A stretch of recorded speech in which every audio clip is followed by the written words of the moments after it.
intends to deter the U.S. by holding the U.S. homeland at risk and by having the capabilities to threaten nuclear war in a conflict. Russia's developed advanced cyber capabilities and has attempted to pre-position access to U.S. critical infrastructure for asymmetric options and make it a persistent cyber threat. Russia's cyber activities have been linked to multiple high-profile breaches, including the 2023 hack of Microsoft. Russia is also fielding new capabilities in anti-satellite weapons meant to degrade U.S. and allied space infrastructure. Among Russia's most concerning developments is a new satellite intended to carry a nuclear weapon as an anti-satellite weapon, violating long-standing international law against such activity and putting the U.S. and global economy at risk. Iran continues to seek to expand its influence in the Middle East, despite the degradation to its proxies and defenses during the Gaza conflict. Iran has developed and maintains ballistic missiles, cruise missiles, and UAVs, including systems capable of striking U.S. targets and allies in the region. They've shown a willingness to use these weapons, including during a 2020 attack on U.S. forces in Iraq and in attacks against Israel in April and October 2024. Iran's cyber operations and capabilities also present a serious threat to U.S. networks and data. The IC continues to assess that Iran is not building a nuclear weapon, and Supreme Leader Khamenei has not authorized the nuclear weapons program that he suspended in 2003. We continue to monitor closely if Tehran decides to reauthorize its nuclear weapons program.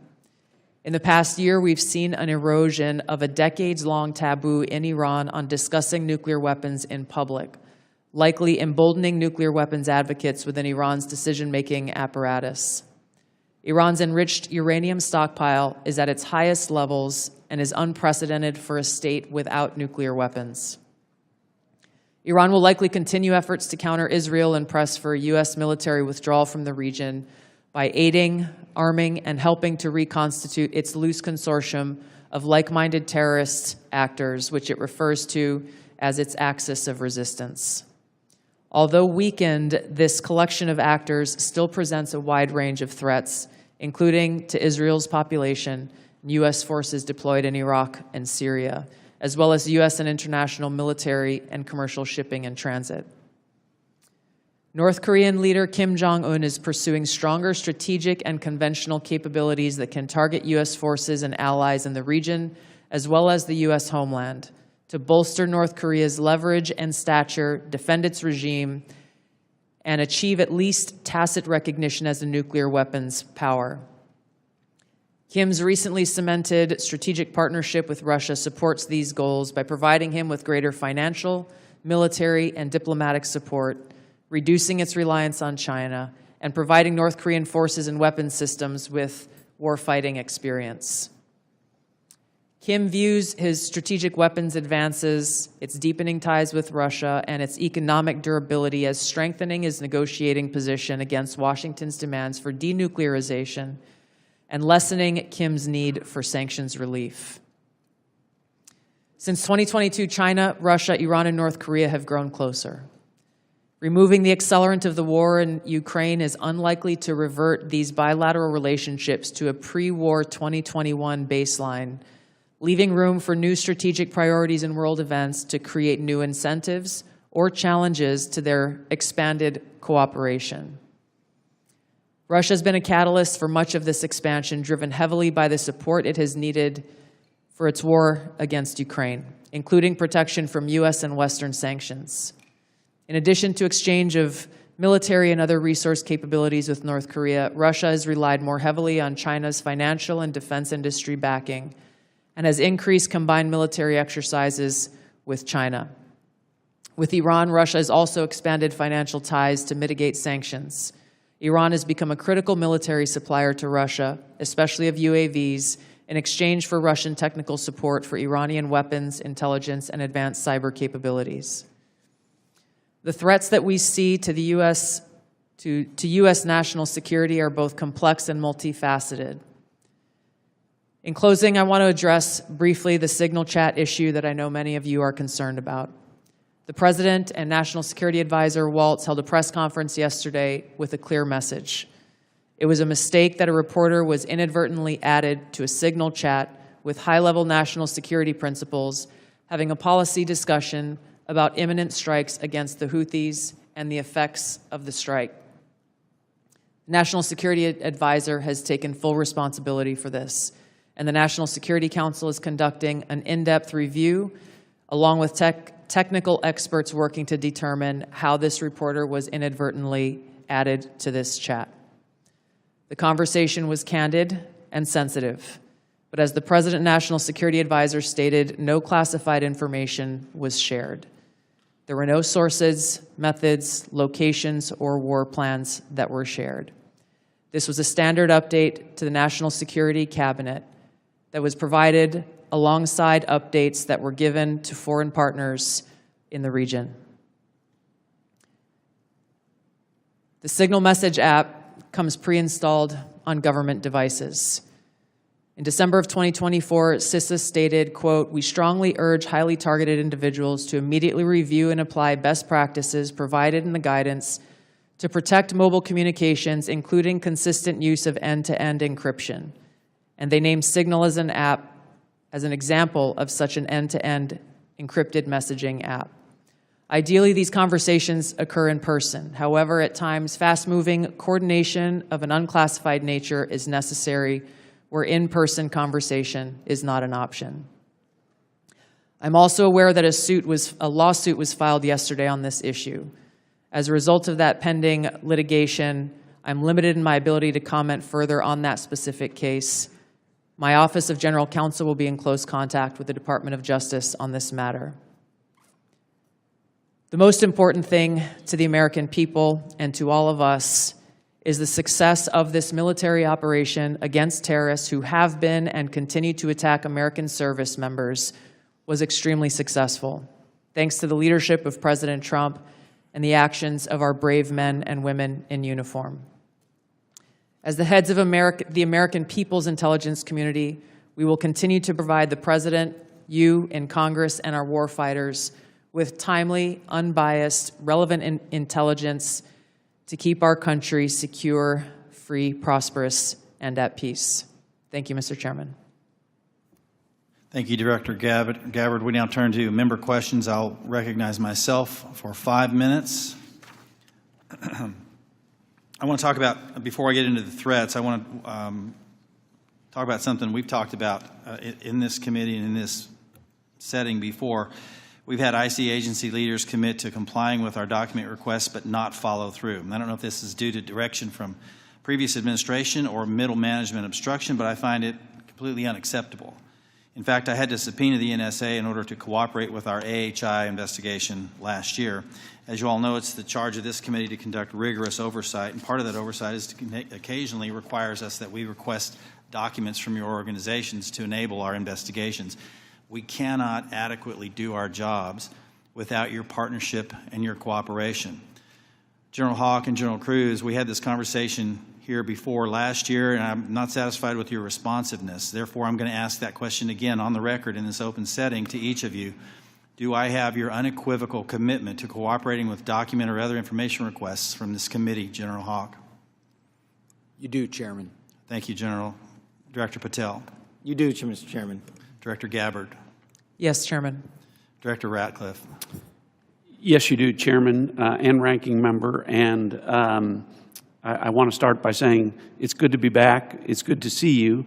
And as you all know, I have a special appreciation for the work that this committee does, having previously been a member. I also understand the importance of the oversight role that it has. And so you have my full commitment and my understanding about what your responsibilities are and my obligation to keep you fully and currently informed, and I will do that. Appreciate that.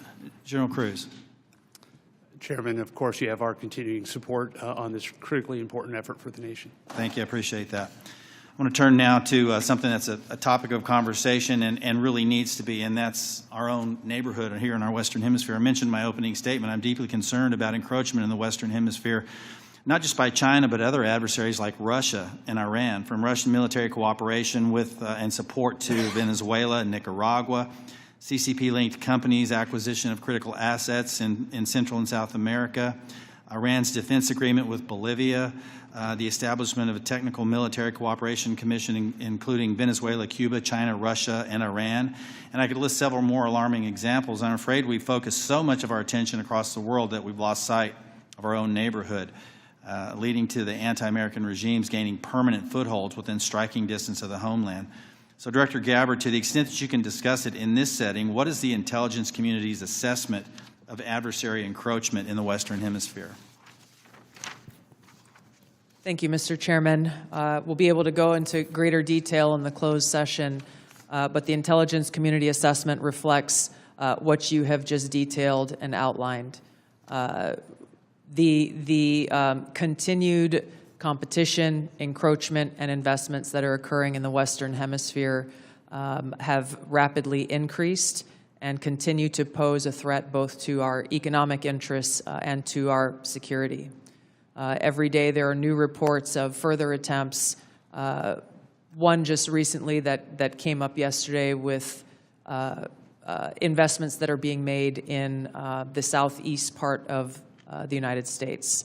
Again, I'll go into this further in a closed setting, but the intelligence assessments that we are receiving are being shared with senior cabinet officials, Department of Energy, Commerce, Treasury, those who are working alongside us to not only monitor, but to determine the best policies that will protect our interests.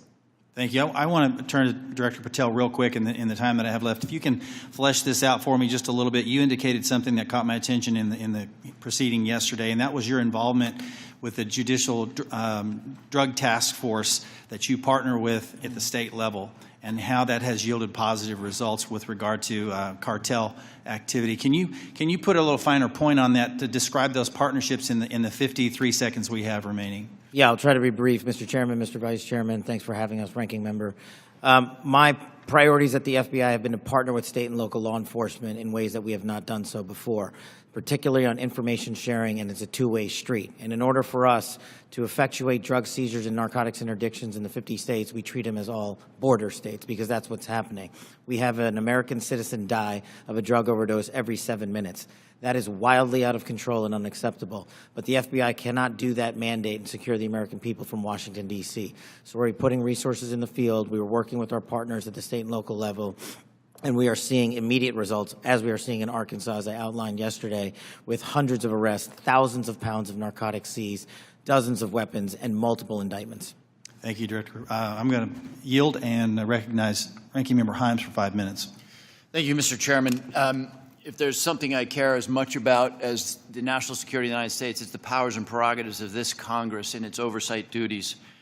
So I want to spend a minute or so on yesterday's testimony in front of the Senate and direct these questions in particular to Director Patel and Director Gabbard.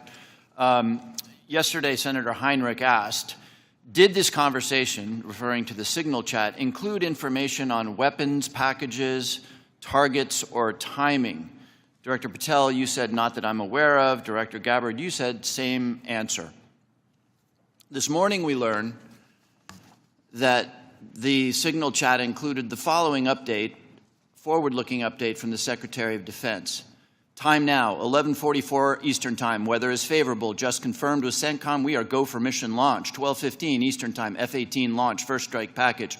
13:45 trigger-based F-18. First strike window starts. Target terrorist is at his known location, so should be on time. Also, strike drones launch. MQ-9s. 14:10. More F-18s launch. Second strike package.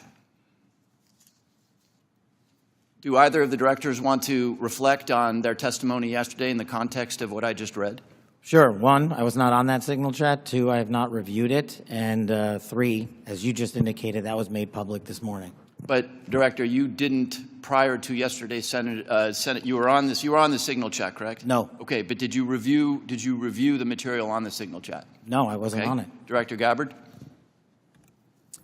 Yes, Ranking Member. My answer yesterday was based on my recollection, or the lack thereof, on the details that were posted there. I was not, and what was shared today reflects the fact that I was not directly involved with that part of the signal chat, and replied at the end reflecting the effects, the very brief effects that the National Security Advisor had shared. So it's your testimony that less than 2 weeks ago, you were on a Signal chat that had all of this information about F-18s and MQ-9 Reapers and targets on strike, and you in that 2-week period simply forgot that that was there. That's your testimony? My testimony is I did not recall the exact details of what was included there. That was not your testimony. Your testimony was that you were not aware of anything related to weapons packages, targets, and timing. As the testimony yesterday continued on, there were further questions related to that, where I acknowledged that there was conversation about weapons, and I don't remember the exact wording that I used, but I did not recall the specific details that were included.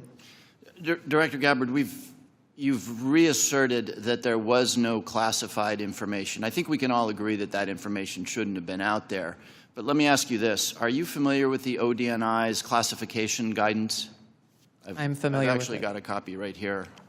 If I read you a part of that guidance, I wonder if you could tell me what the level of classification indicated is. I'm reading from your classification guidance.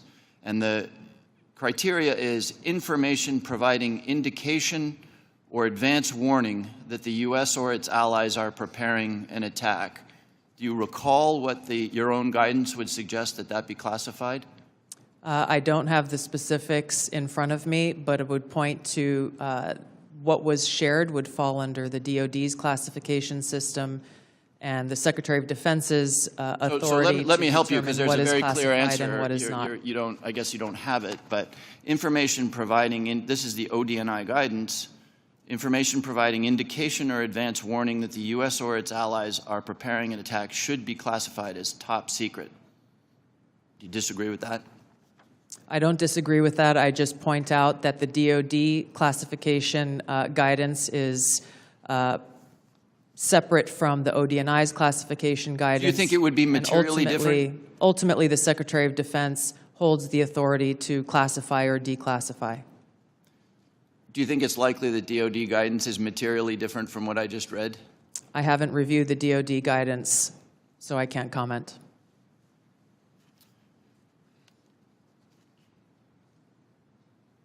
Director Gabbard, a lot of this suggests sort of a lack of sobriety. When there's punch emojis and fire emojis, it's a lack of sobriety.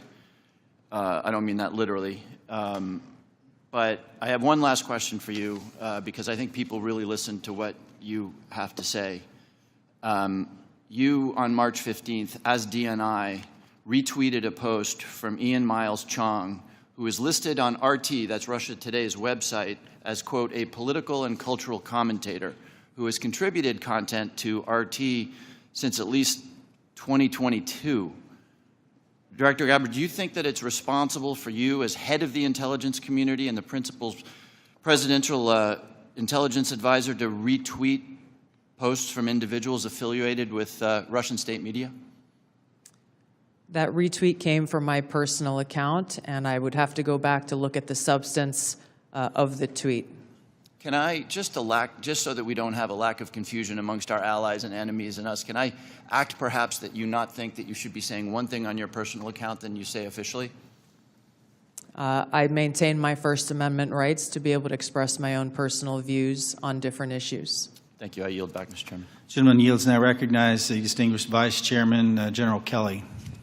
Yeah, I now, for the first 30 seconds, Mr. Ratcliffe, or Director Ratcliffe, formerly known as Texas, from this Mississippi guy, I'd like to give you 30 seconds if you have anything to respond to what Ms. Gabbard Director Gabbard, I'm sorry, just said.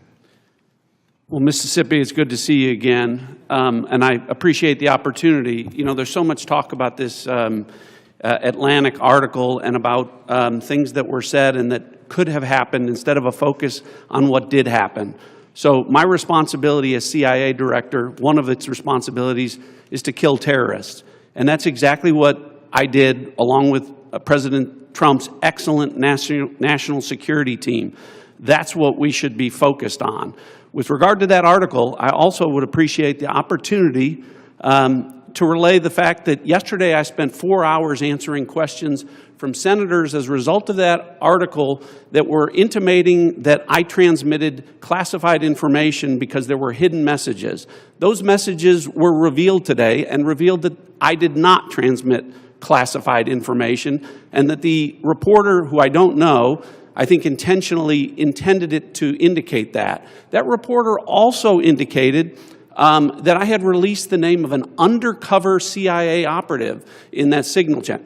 In fact, I had released the name of my chief of staff, who is not operating undercover. That was deliberately false and misleading, and I appreciate the opportunity to reflect that my answers haven't changed. I used an appropriate channel to communicate sensitive information. It was permissible to do so. I didn't transfer any classified information. And at the end of the day, what is most important is that the mission was a remarkable success, is what everyone should be focused on here, because that's what did happen, not what possibly could have happened. Thank you, Director Ratcliffe. Director Patel, thank you for the great job that you've done. So, first of all, your coordination and trying to comply with the letter that was sent last year and the year before asking for the baseball shooting, of which what I got was basically what happened on the field, and I was there, so I don't need to know that, although no one from the FBI ever talked to me about what happened. They talked to people who were not there. But I appreciate your commitment to getting us the full unredacted report, or the redactions, or to protect innocent people who are not part of the process, not the people who made decisions to classify that as suicide by cop as opposed to an assassination attempt of many members of Congress, of which I was one. Thank you for your commitment, Director Patel, because I know that you will give us what we have asked for so that we can put this to rest, Mr. Winstrup, myself, and several others. Can I get your commitment to do that, Director Patel?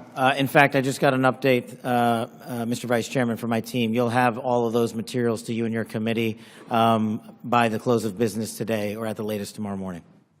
And just really quickly, Director Ratcliffe, and I don't want to go over time. I think it's so important for everybody to have their time.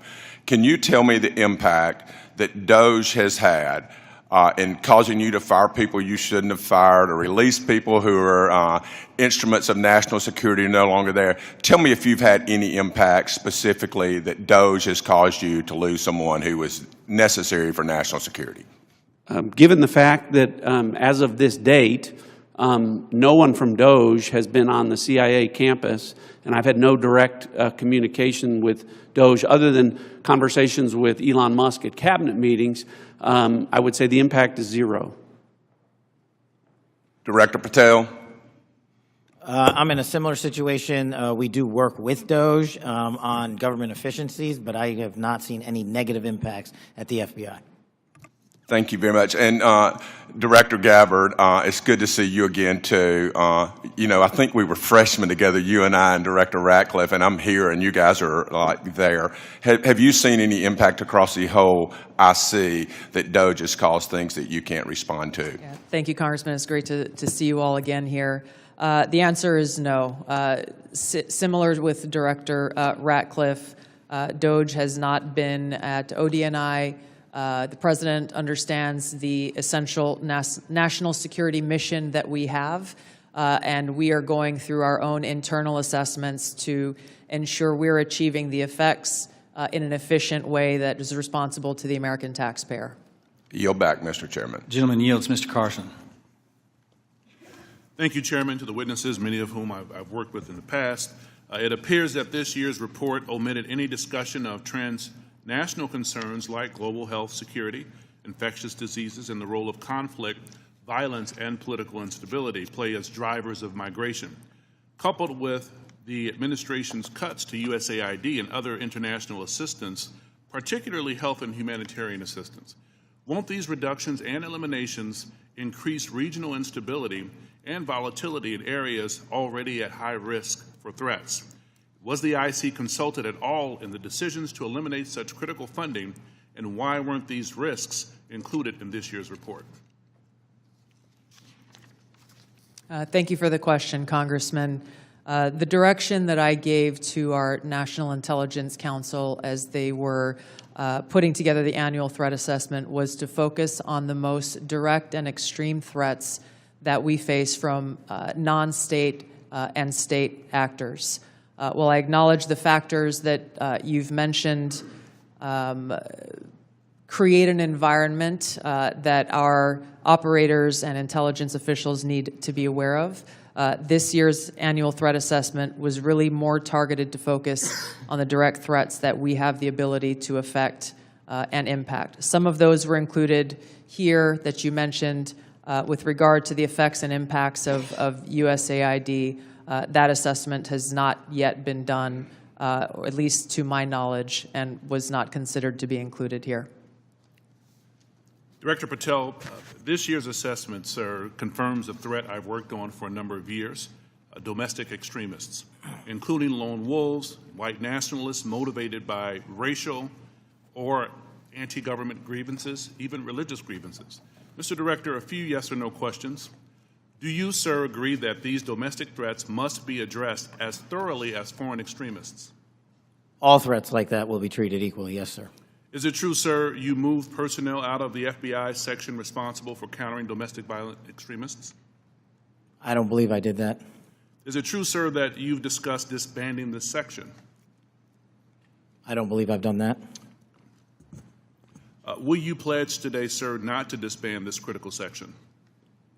I will pledge to you today that any personnel matters that are being worked on currently, once finalized, the congressional notification will be published to your committee.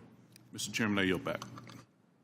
The gentleman yields. Now recognize the gentleman from Illinois, the former federal prosecutor, Mr. LaHood. Well, thank you, Mr. Chairman. I want to thank all of our witnesses today for your service to our country. And I want to focus my questions this morning on FISA Section 702. And Director Ratcliffe, welcome back to the committee. In your confirmation hearing before the Senate, you were asked extensively about FISA and Section 702, and I think laid out a compelling narrative on how, as you described it, quote, how indispensable it is to national security. And you were also asked about a warrant requirement on Section 702. And your answer to that was, quote, on whether a warrant makes sense on 702, your quote was, the answer is no. We're talking about national security issues where sometimes minutes matter in the ability to disrupt or interdict the bad actors or to act upon the intelligence that you can gain from that, unquote. Director, I wanted to ask you, is that still your belief today regarding the warrant requirement? Congressman, it absolutely is. You've accurately reflected my prior testimony. It is also my testimony that 702 is indispensable to our intelligence picture, and the loss of it would be catastrophic to CIA. And the reason that I say that from this position is not only is 50% of all of our critical analysis provided to the President as Commander-in-Chief in the President's daily brief 702 derived, 70% of CIA's success with regard to advanced weapons counterproliferation is the result of 702 collected information. And finally, 90% of CIA's successful interdictions with regard to synthetic drugs like fentanyl are the result of 702 collection. It's absolutely indispensable to the work that CIA does, and I'm glad that you gave me the opportunity to reflect that to this committee. Thank you, Director. And just to ask a follow-up on that, as you know, in the House last year when we had our FISA reform and Section 702 reform measures put in place, you know, we had a debate, robust debate on the House floor regarding the warrant requirement. It was a very, very close vote, 212 to 212. Director Ratcliffe, what can you tell our members to alleviate and reassure them on, again, the harm that a warrant requirement would do to 702? Well, Congressman, it would impose a de facto ban on lawfully querying previously collected data to find threats against U.S. persons and government officials. So that would be, again, catastrophic to our efforts to keep our community safe. And I would also point out, because I know that these are legitimate concerns with regard when we talk about FISA and 702 specifically, everyone on this committee recalls that when I was a member, I also called out FISA abuses when they occurred. And I don't want there to be any violation of Americans' civil liberties and Fourth Amendment rights. But I would point to the CIA's, frankly, impeccable record of compliance, and we can talk about that more in a closed session. Thank you, Director. Director Patel, I want to turn to you. Similar in your Senate confirmation, you were asked extensively about 702. And as you know, in our bill that we passed last year, we put lots of reforms and changes and protocols in place for the FBI. And I know that you're supportive of many of those. Specifically on the impracticalities of a warrant requirement on 702, you were quoted as saying, when you were asked about it, it is almost impossible to make that function of the warrant requirement work and to serve the national no-fail mission. Is that still your testimony here today? It's great to see you, Congressman, and yes, that's my testimony. Thank you. As you know, the reforms that we put in place were significant, requiring the FBI personnel to get a supervisor or attorney approval to conduct U.S. person inquiries, requiring high-level approvals up to the FBI deputy director level before certain queries are conducted on U.S. elected or appointed officials, candidates, or media personnel, requiring the Department of Justice to audit all U.S. person queries performed by the FBI within 6 months of each, of 6 months of each query, reducing the number of FBI personnel who have the ability to query. Can you talk about the current implementation of those reforms and how that's going, Director Patel? Absolutely. With probably the most recent one, in terms of 702 query reviews, we only have about 200 left when it comes to U.S. persons, and we will promulgate those findings to you. But as of today, of all the U.S. persons queried in the 702 databases, there's only been one instance of negligent conduct. We have already implemented limited access to those who actually know how to use the FISA process in 702, and we have implemented a direct reporting structure to the Office of Director and the Deputy Director to make sure that anyone, whether it's intentional or unintentional, abuses the 702 query system is brought to our attention immediately, and we will take that on for action directly. And in terms of piggybacking off Director Ratcliffe's, the public defender in me realizes the importance of constitutional due process more than anyone. The staffer in me from the House Intelligence Committee may be the only person who has worked more on FISA reform and exposing FISA abuse in modern congressional history. And the terrorism prosecutor in me and the JSOC civilian in me tells me that we cannot do away with 702 or FISA Title I and Title III, but we can work with you and your committee to make it better. I don't know all those ideas. I don't have all those answers, but you have my commitment that we will use it appropriately going forward. Thank you, Director. I yield back. Gentleman yields. Mr. Castro. Thank you, Chairman. Tulsi, you and I came into the Congress together in 2013. And Kash, you and I was serving on the Intelligence Committee when you worked on the Intelligence Committee. And John, you and I are both from Texas, and we both served together on the Intelligence Committee. The idea that this information, if it was presented to our committee, would not be classified, y'all know is a lie. That's ridiculous. I've seen things much less sensitive be presented to us with high classification. And to say that it isn't is a lie to the country. I want to ask the generals now. The NSA is principally in charge of intercepting things like signals intelligence from other countries. General, I want to ask you, if your organization, your agency, intercepted something like this from Russia or China or some other country, would you consider this classified information?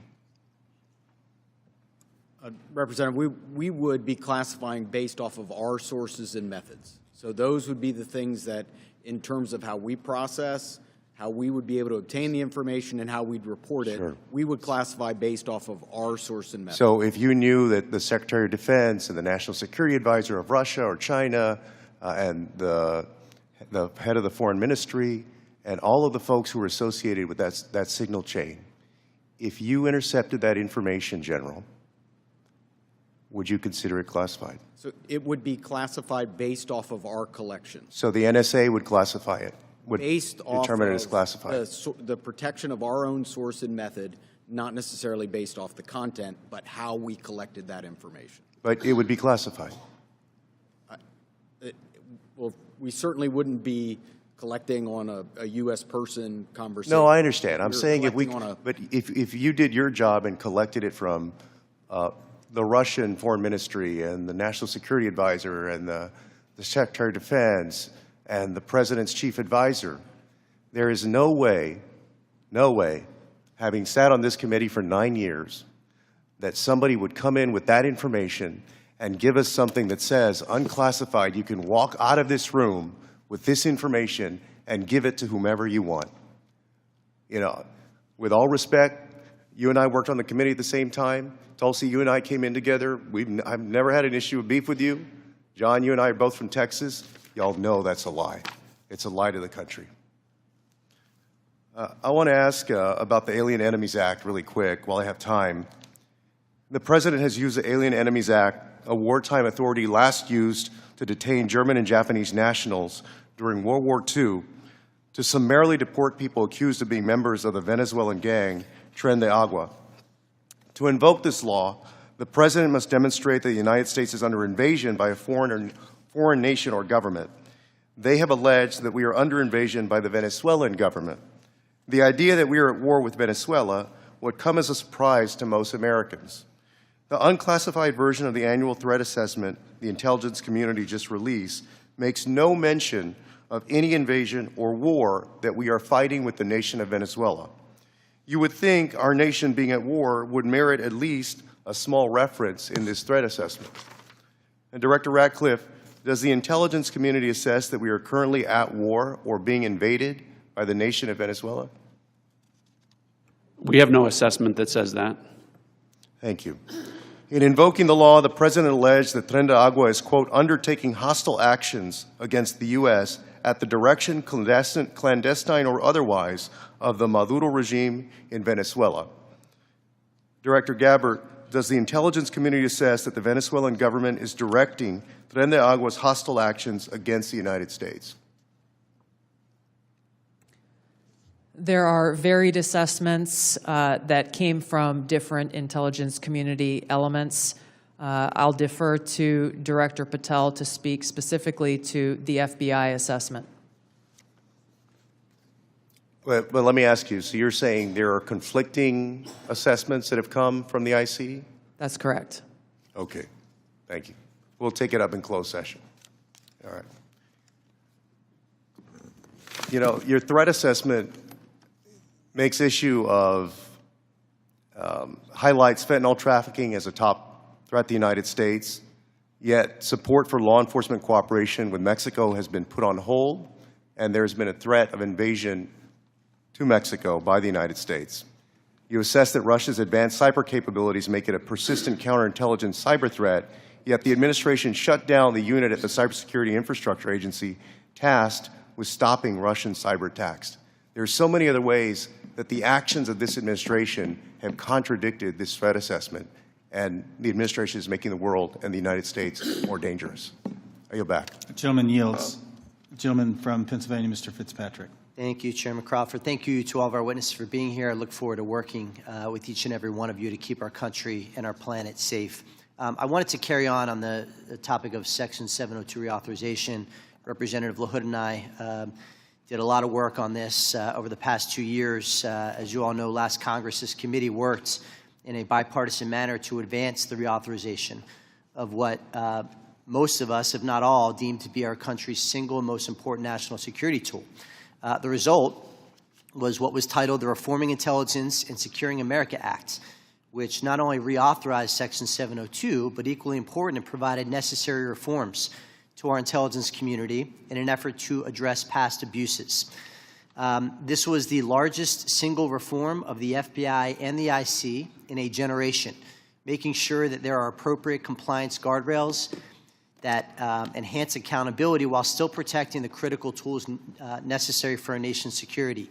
Just to name a few, in 2009, Section 702 protected our nation from an attack by an al-Qaeda member who intended to detonate explosives in the Manhattan subway lines. In 2014, Section 702 helped prevent attacks by assisting in the removal of ISIS leader Haji Imam. In 2022, Section 702 contributed to the U.S. government's operation against the last remaining 9/11 architect, Ayman al-Zawahiri. And as we saw in the horrendous attacks of October 7th, an attack on the people of Israel, where Hamas killed over 1,200 innocent civilians, intelligence collection is essential to the safety and security of our population. We must never, ever see another attack the likes of 9/11, especially as a result of a self-inflicted intelligence failure. Not reauthorizing the use of this authority in this coming year would intentionally and willingly put the United States at a disadvantage against actors who seek our destruction. Representative LaHood touched on the warrant requirement. As you all know, that is really the linchpin here. And I think it's abundantly clear for members of this committee, members of this Congress, and for members of our Intelligence Committee to understand that a warrant requirement is on the collection of data. A warrant requirement cannot apply to the querying of already lawfully collected data. To follow that theory to its logical extreme would be to say that a police department who has an evidence locker containing lawfully collected data has to get a warrant to re-enter that evidence locker. It'd be akin to say to a police officer they cannot run a license plate, which is querying off of lawfully collected Department of Transportation data without getting a warrant. It would shut down the courts. It would shut down law enforcement. It would make our country much less safe. So I want to ask Director Patel, Director Ratcliffe, I want to yield the floor to you as we will be working with all of you, particularly your two agencies, on reauthorization, to share your thoughts.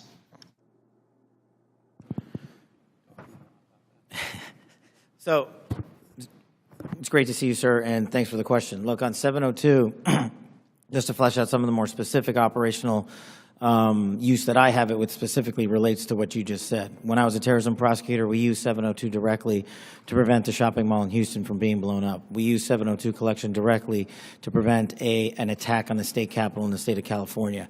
And those individuals were prosecuted and are currently in prison. And balancing that awesome responsibility with the constitutional protections that every American should have when we're talking about U.S. persons specifically is something that I keep in mind on every single decision surrounding 702. But as Director Ratcliffe stated, and has been my experience, while I understand and appreciate the concerns for the warrant requirement based on U.S. persons, if there is a solution that allows that to happen in real time, then we can have that discussion. But I have not encountered one, and thus it obviates the need in my perspective, in my mission set to protect the American people and hunt down criminals in its application. So where it is now with the reforms y'all have implemented, we've done a great job on protecting American civil liberties, and I'm always open to, and I do believe we can do some more. Director Ratcliffe. Good to see you again, Congressman.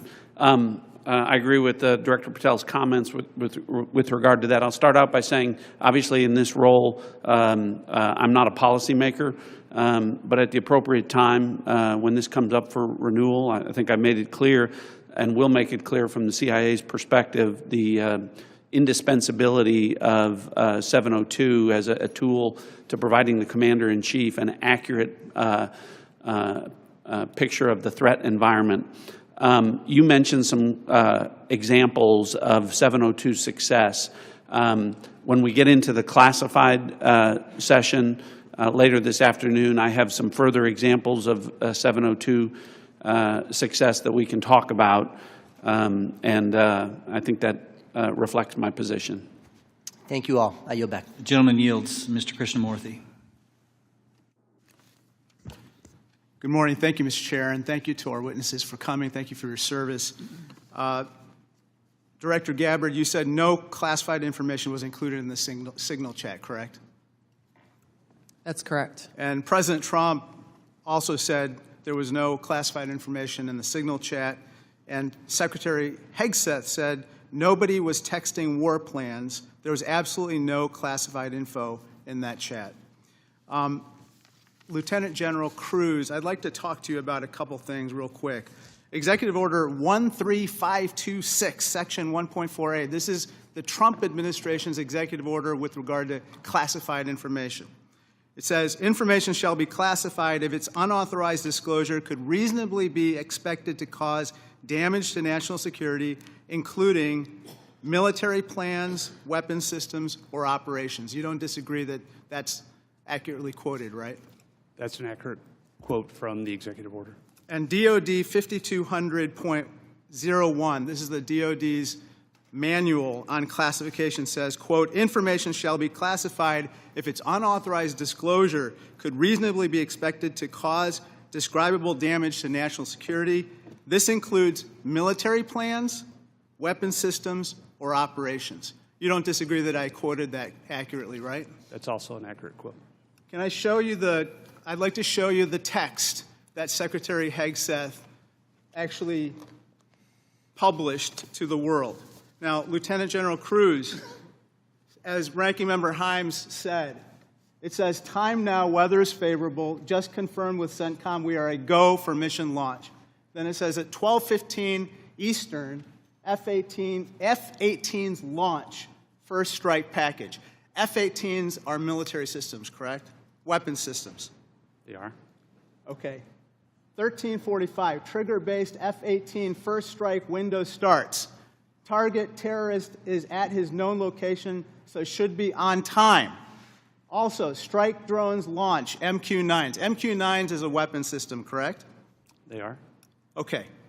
I think applying the executive order as well as the DoD manual to this fact pattern, we clearly have weapon systems that have been identified. That is classified information. Now, the reason why it's important that this information not be disclosed is that we don't want the adversaries to know what's about to happen, right, sir? Well, I would draw a small distinction there. You referenced and asked if that platform, those two platforms, are weapon systems. They are, but those terms are used all across the globe in a lot of contexts. So it's really about how they're used in the context of this particular document. I just want to clarify that the use of those terms, I understand. Yeah. In this situation, those are operational details. They are operational details, but again, as you quoted the DoD instruction, it's about operations. So as you further go down into what are the operational details, I think as we had a discussion yesterday, the important aspect, I think all of us are very familiar. This is classified information. This is classified information. It's a weapon system as well as sequence of strikes as well as details about the operations. And so I think that just piggybacking off of what some other members have said, using the DoD's manual as well as the executive order in operation today with the Trump administration, this text message is clearly classified information. Secretary Hegseth has disclosed military plans as well as classified information. He needs to resign immediately. He needs to resign immediately, and a full investigation needs to be undertaken with regard to whether other similar signal chats are occurring in this administration. I'd like to turn my attention to another topic. Director Patel, according to the DOJ, in 2022, the FBI-led Joint Terrorism Task Force, JTTF, in my hometown of Chicago, valiantly led efforts to prevent a plot to attack Naval Station Great Lakes in Illinois. You don't dispute that, do you, sir? I'm not familiar with it, but I don't dispute what you're telling me. Thank you. A memo obtained by ABC 7 News of Chicago said that this task force will now be, quote, actively supporting, close quote, the Department of Homeland Security and its immigration enforcement. You don't dispute that either, do you? I'm just not familiar with it, sir. Okay. Sir, I just have to say, the DOJ has now tasked JTTFs to shift some resources to immigration enforcement efforts. And I don't say this lightly, if there's a terrorist attack anywhere in the country, including in Chicago, and it was because the JTTFs in part shifted resources, they'll be held to pay. Thank you, sir. Gentleman's time's expired. Gentleman from Georgia, Mr. Scott. Thank you, Mr. Chairman. Director Gabbard, was the target terrorist named in the text, or was it simply referred to as target terrorist? The target was not named. Thank you. Was the location named? Congressman, no locations were named. Thank you. Director Patel, there was a specific accusation made about how close we are working with Mexico currently. My understanding, and I want to congratulate you on this, and I think it shows a shift of focus at the FBI since you've taken over to what it should have been doing all along, which is chasing the 10 most wanted that are threatening our country. My understanding is that 2 of the 3 were actually arrested in Mexico and are being extradited back to the United States. Is that correct? Yes, sir. We have been working. One of the first meetings I took as FBI director was my counterpart, Secretary Farouche in Mexico.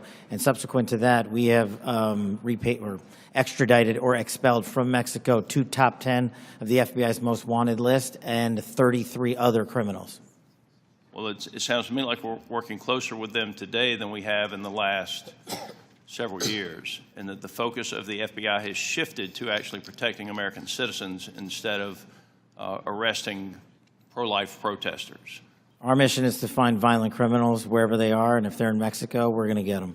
Thank you. And I appreciate you, and I appreciate the change in the focus of the FBI. I want to talk with you a little about the counterintelligence threats, one of which was an active duty U.S. Army soldier charged with conspiring to transmit national defense information to individuals located in China. What can you say in this setting, or can you briefly explain your work with interagency partners to identify and neutralize intelligence threats in the United States around this example?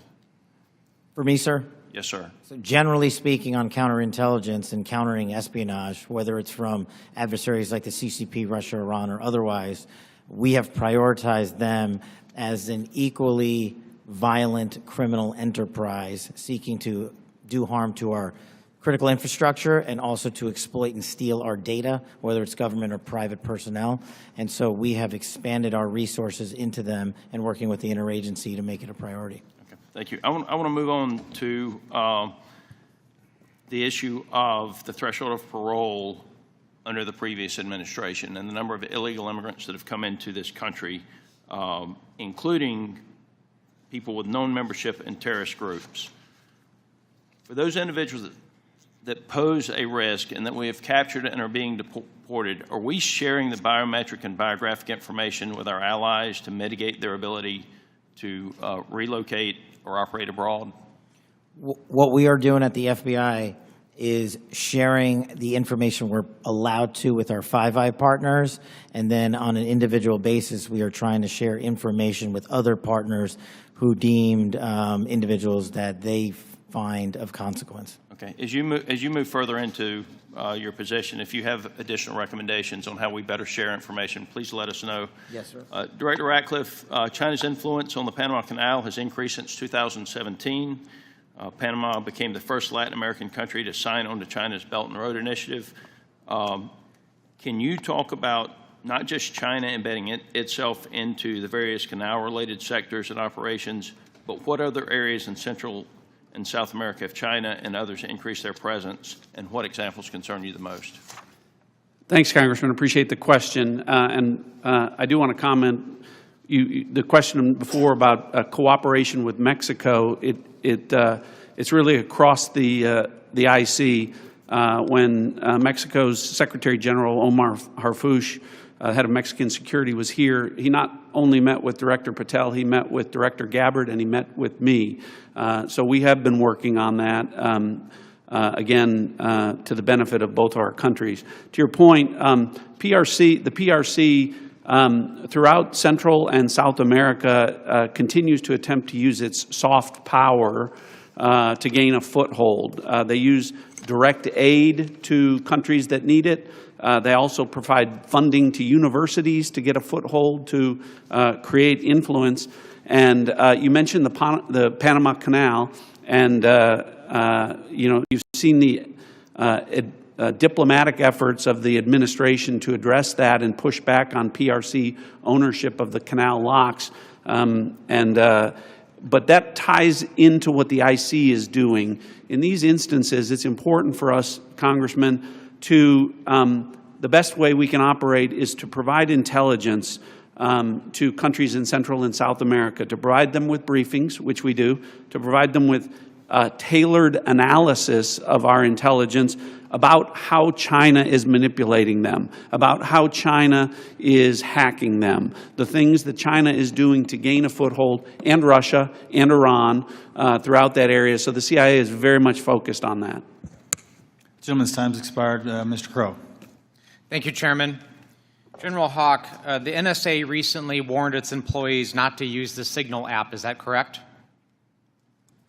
What we did, Congressman, is we put out cybersecurity advisories on a whole host of systems. On the Signal app that was included in that advisory, right? What we've done is we've put out an advisory on how to use the Signal app and other encrypted applications, because we do encourage our employees and their families to use encrypted. Because there's risk to that app. There are. Okay. General Cruz, DOD also issued a warning about vulnerabilities to the Signal app recently, correct? That's correct. Okay. Director Gabbard, you were on this Signal text chain in question, correct? Yes. As was Mr. Witkoff, the administration's lead negotiator with the Russians, correct? Yes.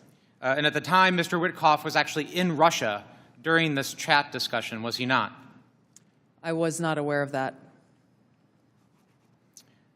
Was he on his personal phone at the time? I don't know. Well, it's my understanding that he was indeed in Russia. Director Gabbard, you were also traveling during this discussion, correct? Yes. And where were you? I was traveling through the Asia-Pacific region. I don't recall which country I was in at that time. You don't remember the country? I'd have to go back and look at the schedule. Director Gabbard, I want to direct your attention again to the text chain where it says, just confirmed with CENTCOM, we are a go for mission launch. Does that indicate to you that there is about to be a military operation? Yes.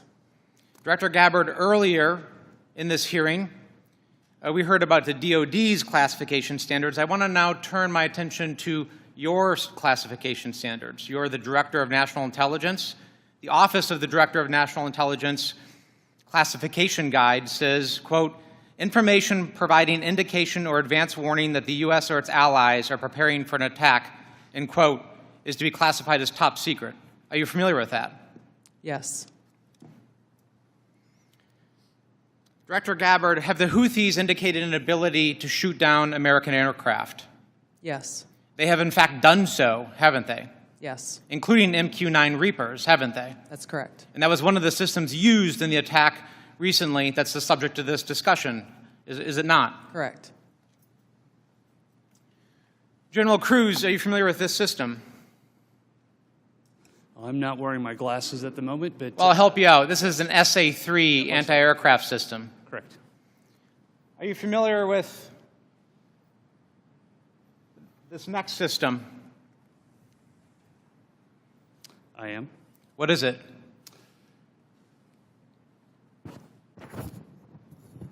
I'm going to have to ask you. It's an SA-6. I'm going to guess that this is also an advanced anti-aircraft system, is it not? It is. It was used widely in the Balkans in the 90s, correct? And the Houthis also have this system, don't they? They certainly do. And they've employed it against our aircraft, have they not? They have attempted to, correct.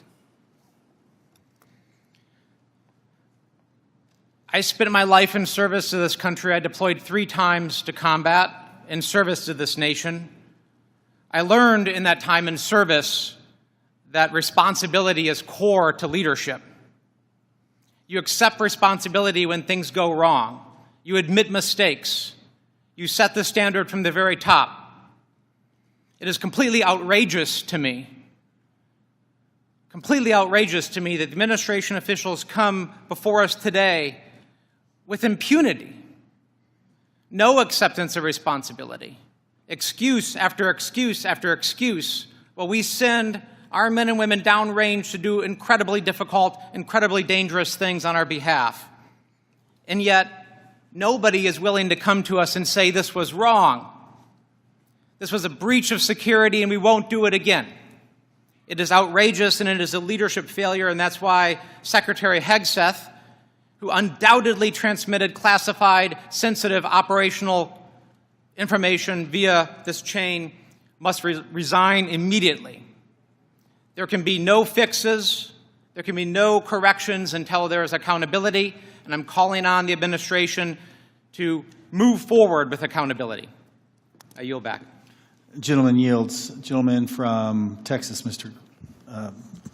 Crenshaw. Thank you, Mr. Chairman. Thank you all for being here. Good to see many of you again. And thank you for enduring 2 long days.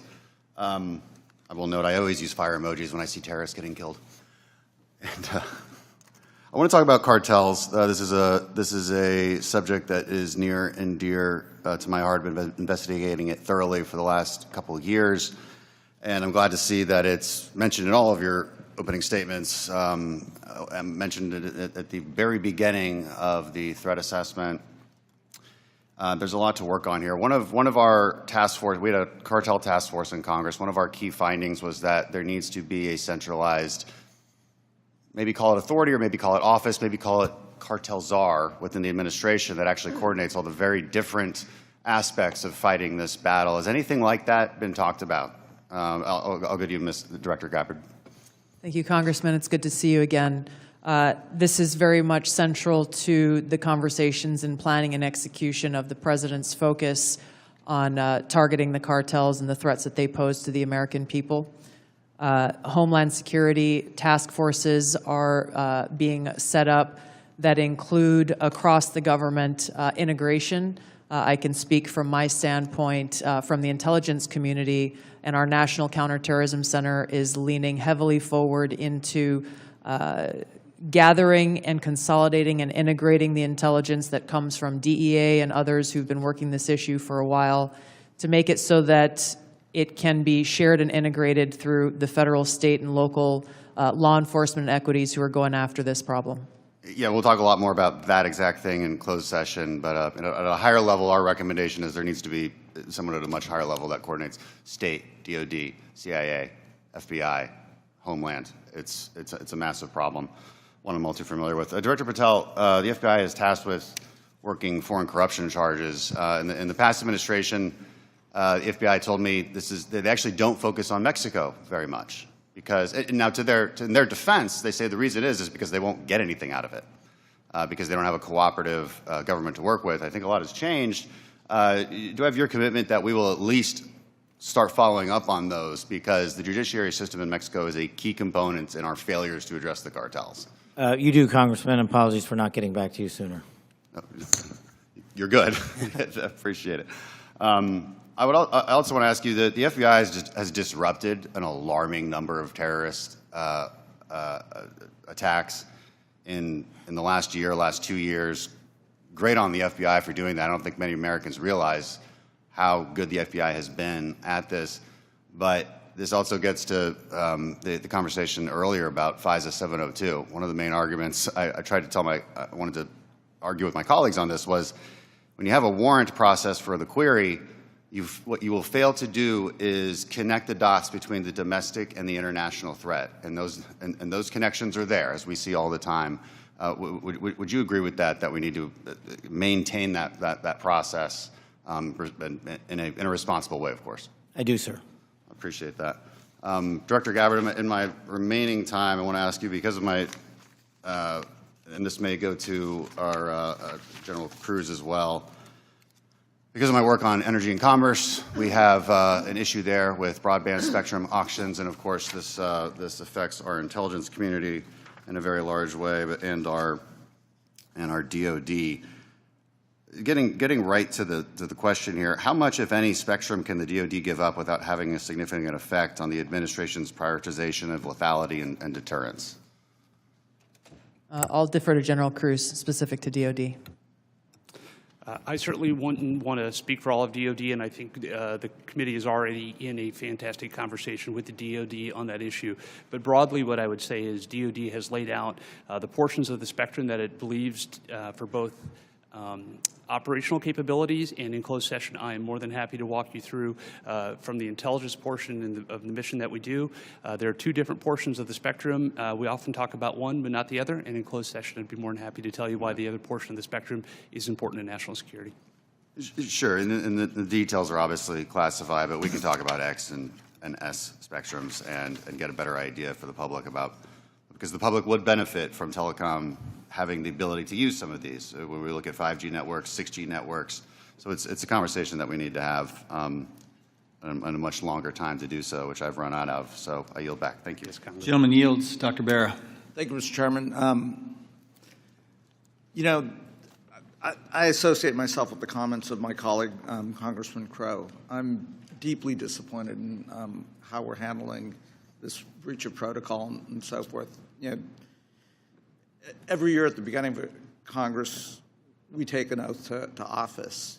You know, this is an awesome responsibility to be a member of Congress, to protect our country. We have no greater responsibility than to protect our homeland. And, you know, when I walk into this committee and the honor of being on this committee, I don't see Democrats and Republicans. I see folks that every day want to do the same thing. But as Congressman Crow suggested, the mark of leadership, and we all are leaders in this room, is to accept responsibility when mistakes happen. And that signal chat was a mistake. I'm not here to impugn your character. You were all nominated by the president. You were all confirmed by the president. But we have an awesome responsibility and credible responsibility to the American people. And then given that we are the United States of America, we have a responsibility to the world. And this really was a breach of protocol. I'll take you at your word that we are going to do a full investigation of it. Our responsibility as oversight is to understand this breach, understand who leaked information, how that happened, and then hold those responsible. You know, I 100% agree with the chairman in his opening statement. He said, where trust is breached, those responsible need to be held accountable. So do I have, you know, Director Gabbard, we served together, we came into Congress together. Do I have your word, when this investigation is fully completed, we will get the full breadth of the investigation? Thank you, Congressman. That would be my intent. I will caveat that by saying that this is being conducted by the National Security Council. I've not gotten any indication that they would try to withhold that, but I can't speak for them. Okay. I also, you know, I see way too much politics when it comes to our national security and our national defense. We've got to keep politics out of this. We're not Democrats or Republicans. We're Americans. We're tasked with the responsibility of keeping our country safe. Director Gabbard, you have an awesome responsibility here to advise the president, to collate all the information, everything that the IC is providing, and provide that best advice and guidance to the President of the United States. We have to keep politics out of this. Even if the President disagrees with this, if it goes against his personal wishes, if he's considering an order that potentially is unconstitutional or illegal or compromises our security, I want your word that you will always provide and give that honest advice to the President, even if it will make him angry.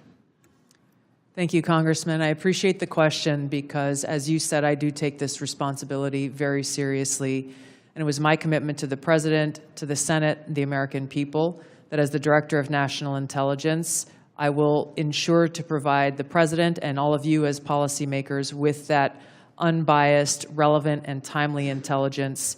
And to your specific question, the answer is yes. I will inform the President of that accurate, timely, unbiased intelligence reporting, whether it is something that agrees with an assumption or a view or an objective or not. That's my responsibility to him and to the American people. Great. I would just offer advice. In your role, what you do on your personal devices versus your official devices, you're speaking to the public, and I would just offer, you know, as I conduct myself, what I say personally is always going to be considered Congressman Barra saying it. General Hawk, I've appreciated working with you and, you know, have a deep concern about our cyber vulnerabilities. And we will go into some of this in the closed session. But Salt Typhoon is something we take very seriously, as well as Volt Typhoon and the compromises. Can you just briefly give us an update of where we are with those two? So, Congressman, we share your concern in terms of the overall ensuring that we can protect the critical infrastructure of the United States. The area that we have been deeply focused on is our ability to partner with industry. 99% of our critical infrastructure is controlled by our industry. So our ability to bring government information to be able to understand what threats look like and the origin of those threats, help inform how industry can defend and also create the necessary equipment to ensure that we're secure. That partnership continues to grow, and that's really one of our key priorities.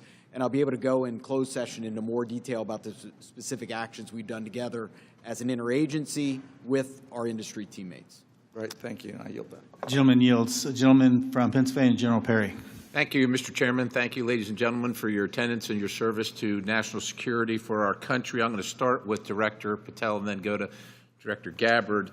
I'm concerned, like many Americans, about the wide-scale purchase of land, real estate, et cetera, by the Chinese Communist Party or those sanctioned by the party in America, especially those lands proximate to sensitive military sites or sensitive national security sites.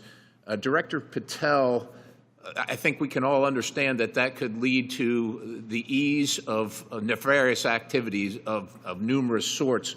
What do you think should be our posture or our policy from a national security standpoint regarding the purchases of these land and the ownership, occupation, utilization, et cetera, by the Communist Party sanctioned use? Well, Congressman, I appreciate the question, and I'm not going to shape foreign or national policy, but from the FBI perspective, if we had federal statutes to enact criminal allegations and pursue those relating to these matters, we would do so. I agree with you that having CCP actors purchasing large swaths of land next to military installations is a national security issue, a major one, and I would highlight to the American public, we're not allowed to buy farmland in mainland China or in Russia. So I don't know why we let that happen here, but that's a personal matter for me. If I were given more legislation on it, I would love to act on it. Thank you. Director Gabbard, I'm going to look at, keeping with the same theme, crypto mining by the sanction. Well, you can't crypto mine in China, right? It's outlawed in China. However, of course, we're supportive of crypto, I am, in the United States of America, but China's mining in America where they can't mine in China. And in particular, I'm thinking about one site where the mining was occurring close to intercontinental ballistic missiles, and CFIUS was tipped off by Microsoft. And of course, there are actions ongoing. Should the Chinese Communist Party, sanctioned individuals or interests, be allowed to crypto mine near sensitive military or national security sites in the United States of America? And if not, what should we be doing about it? Thank you for your question, Congressman. I'm not fully aware and up to date on the specific example that you've mentioned, and I'll go and look into that and get back to you further. Right. Absolutely. Look forward to having the conversation with you. Broadly, this is obviously a concern, that any of these activities occurring near or around any of our military sites creates that potential national security risk and the potential for foreign intelligence collection. I'm hoping it's a priority for everybody on the dais there. It is a priority, I think, for the American people, certainly for me. I want to move on in the time remaining with a related topic, which is the hundreds of incidents by predominantly Chinese students, oftentimes called gate crashers. So this includes the two gentlemen in uniform on the dais. I'm going to kind of point to three events that happened just last year. One in Grayling, Michigan. 5 Chinese students are charged for lying and concealing evidence. One in the University of Minnesota, where a drone flew over Newport News and took pictures of classified information regarding ships and classified systems. And then one at the University of Florida regarding the illicit acquisition and shipment of toxins, biomedical drugs, and research supplies to China. In these cases, or most of these cases, we encounter these people, and then we release these people. As a matter of fact, in the case of Florida, apparently she found out that criminal charges were being prepared, and she dropped out of school, and her whereabouts remain unknown at this point. What should be our posture? Because we're trying to follow up after the fact. We're encountering these people, whether they're gate crashers or whether we catch them conducting this illicit activity. We try and prosecute. That takes a lot of man hours, as you know, Director Patel. Is this the best policy, or is there something better that we can do? I mean, the Immigration Nationality Act of 1952 gives the Secretary of State the authority to revoke visas. But should these people be allowed to come to this country in the first place is the question, and what should our posture be? Anybody? In terms of the visa issue, I know that the administration is working on a policy, but to directly answer your question, anybody who utilizes the student visa program to come to this country to conduct criminal activity should never be allowed in this country. And anyone that's doing it here in the United States of America from an FBI standpoint will be vigorously investigated, and will use the expulsion or criminal process on them. I yield, Mr. Chairman. Gentleman yields. Ms. Plaskett. Thank you very much, Mr. Chairman, and good morning to the witnesses. First let me say that we do have to, in this committee, try as much as possible to remain nonpartisan as opposed to bipartisan. I can recall being that way when I was counsel on the House Ethics Committee, and it's a hard position to take. But I'm really struck by the fact that in December of 2023, many people made Secretary Lloyd Austin go through the stages of the cross in self-flagellation and mea culpas for not informing the president that he was having a surgery. And now how we're treating Secretary Hedgepeth as if he is untouchable. Mike Waltz, when he was a member of Congress, went in the Committee on Armed Services to talk about and slammed Austin for holding himself to a different standard than the American people. And yet we are not doing this across the board. And that's disappointing, at the very least, very disappointing. Director Gabbard, thank you for your testimony. And one of the things that I believe I heard you say was that when there was a discussion by DOJ as to the cuts to foreign aid, that there had not been a request for an intelligence and national security or an intelligence assessment of the impact of those cuts. Was that your testimony a little earlier? Congresswoman, I have not seen any kind of actual official assessment, either within the intelligence community or outside of it, on what the effects of those cuts to USAID programs has been. But it was not requested by DOJ of you or of any of the areas in which you have oversight over? I'm not aware of any requests. Okay, great. Thank you. I know that there has been some open source reporting on what the effect of those cuts are. I mean, when we think about several examples, Kenya, our strongest regional ally in the Horn of Africa, and a key partner with us in the fight against terrorist group Al-Shabaab. And, according to the Washington Post, that's not definitive, and we can talk about this in closed session. Some Kenyan journalists are now being trained by Beijing, mirroring the U.S. programs that have been cut by the administration. Director Gabbard, is letting China train Kenyan journalists going to make Kenya more or less receptive to American requests of the Kenyan government, do you believe? As you said, Congresswoman, our relationship with Kenya has been very long-standing. So do cuts of ours to train journalists in Kenya make them more or less, and Beijing having that make them more or less receptive? Clearly there is strategic competition taking place. I'll withhold my personal view to look at an official assessment. Well, I was asking for your director view, not your personal view. And then additionally, we have ended Voice of America, which provided accurate, unbiased news, in our opinion. Meanwhile, St. Petersburg University has announced that it's opened 11 Russian language centers across Africa that pay special attention to the promotion of traditional Russian spiritual and moral values. Director Gabbard, is Russia a friend or a foe? Are they our friend or our adversary? They are an adversary. Thank you.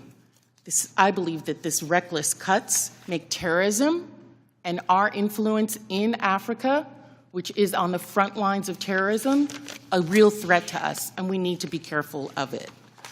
Director Patel, one of the benefits of being here kind of in the middle is I get to hear other people's testimony and the questions that are asked. I know that Mr. Carson asked you questions specifically about the Counterterrorism Division. And we know that there has been some open source reporting that says that individuals within that division have been removed or been moved, not necessarily fired, but moved. Do you know if that is correct? I don't have any personal information on that, but people within the CTD component, which is a large component of the FBI, move all the time. And have they been moved? Are you able to get that information to us, whether they have or have not been moved? I'll go back to my team and see who has been moved. If you have a particular interest, we'll share it with you. Of course, we have an interest in counterterrorism division and movement of individuals within that. Because one of the other things I'm concerned about is you have stated, I believe in other areas, that the disbandment of certain sections of the FBI related to intel and breaking up components. Can you explain to us how you intend to do that, or what you would like to do and why? My intention is to reprioritize counterintelligence authorities and cyber capabilities to focus on violent crime and national security, and that's what I'm doing. The gentlewoman's time has expired. Thank you. The gentlewoman from Missouri, Madam Ambassador, Ms. Wagner. I thank you, Mr. Chairman, and I thank all of you for being here and for your continued service to our country.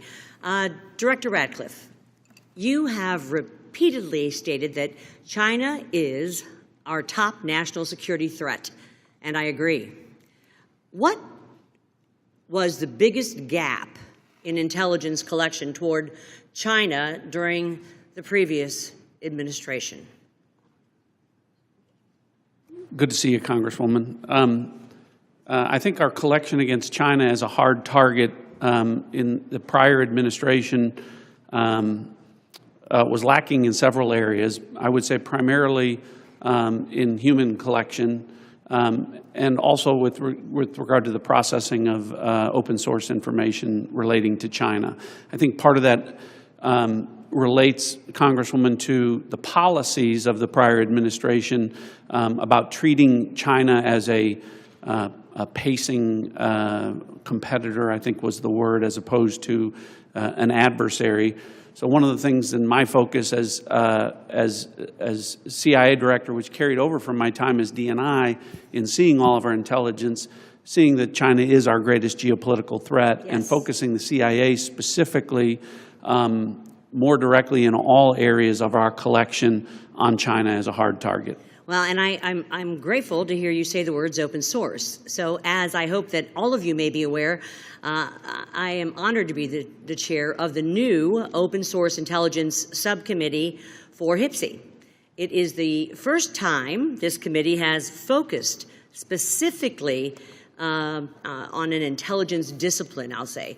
We established this subcommittee because private companies, researchers, and most importantly, foreign adversaries, as we speak, are taking full advantage of the explosion of commercially available information. HPSI has taken a stance that OSINT, open source intelligence, should mature as a primary discipline on its own accord. Director Ratcliffe, your agency kind of produces the lion's share, I'd say, of OSINT. Do you agree, sir, that open source intelligence should mature to be a primary discipline? Absolutely agree. So as you know well, Congresswoman, the CIA is the functional manager for OSINT, just as we are the functional manager for HUMINT across the IC. And OSINT, open source intelligence, reaches, frankly, policymakers as the most cited material in the President's daily brief as part of a long list of tailored production that we do. By a large percentage. But also, as you know, and as you've pointed out, Congressman, until recently, one of the greatest weaknesses with regard to OSINT was that the collection was so large that it was daunting for use by mission partners across the IC. So the CIA's open source enterprise pioneered the use of AI to triage that collection as it comes in. And what that allows us to do is to summarize collection from over 225 languages into English and to put that in the hands of policymakers, again, showing that the CIA is focused on using technology to tackle some of the challenges to intelligence collection. There is so much innovation in technology in this, and the investments being made across the IC to purchase data, but it appears to be in silos, to be perfectly honest, and lacking maybe an integrated approach. I believe that that is because there, frankly, is no clear lead for OSINT in the IC. And as part of my oversight responsibilities, I plan to review the various ways in which the intelligence community buys commercially available information to determine if there is a more efficient, cost-effective approach, especially when it comes to the taxpayer's expense. Director Gabbard and then Director Ratcliffe, can you, and in my brief time, quickly share your thoughts on which agency should be the primary organization to manage OSINT and why? Thank you, Congresswoman, and thank you for your leadership in this area. I look forward to following up with you in detail, but the Office of Director of National Intelligence is tackling exactly the problem that you've identified, that we have multiple elements across the intelligence community, essentially wasting taxpayer dollars by contracting separately to get after the same collection of OSINT and commercially available intelligence. So this is something we're actively working on and look forward to working with you. And do you agree with Director Ratcliffe that this should be a key discipline? Yes, I do. Thank you. My time's expired, Mr. Chairman. I yield back. The gentleman yields. Mr. Gomez. Thank you, Mr. Chairman. So I want to make a few things clear before we move on to other questions regarding the Signal chat. Director Gabbard, yesterday before the Senate Intelligence Committee, specifically when answering Senator Kelly, you repeatedly said you did not recall any discussion in the Houthi PC small group discussing operational details, strike targets, the type of vehicles and military units involved, or the timing and order of strikes. Do you stand by your testimony from yesterday that you do not recall any of the discussions regarding this type of classified information? Yes or no? My response in the Senate yesterday, yes, I stand by that response. Obviously, the release of the screenshots that came from that chat group today were a refresher on what happened. As I said earlier, I was not involved with that portion of the chat, so it did not come to my recollection yesterday. Thank you. So I take that as you stand by your do not recall yesterday stance when you're asked those questions. You've been in office 43 days. Director Ratcliffe has been in office 62 days. This was considered the first major military operation using lethal force of the Trump administration. Was this the first? This was probably the first time that you've been involved with a discussion like this on a thread. It was not discussing. You were not on a group chat discussing where we're going to go for lunch. You're discussing putting men and women of the armed services in harm's way. That's a major decision. So, and when did that happen? 10 days ago? Okay, I'll answer that. It happened 10 days ago. Here's the point. Like something of this magnitude, it's something that you would not forget. It's something that most people, if you're taking this job so seriously, that you would not forget. I mean, since I've been on this committee, there's been days that I have woken up in the middle of the night from the things I've learned in SCIF. So deciding to use military force is something hard to imagine. So the do not recall doesn't pass the smell test. It makes it's unbelievable that was the case. So that's what the American people don't understand. And I know a lot of folks in this administration were saying that they're going to take on the establishment and drain the swamp, but you have become that swamp in a matter of days, not weeks or months, days. So one of the things we're going to look into is what actually occurred, because the American people deserve a full accounting.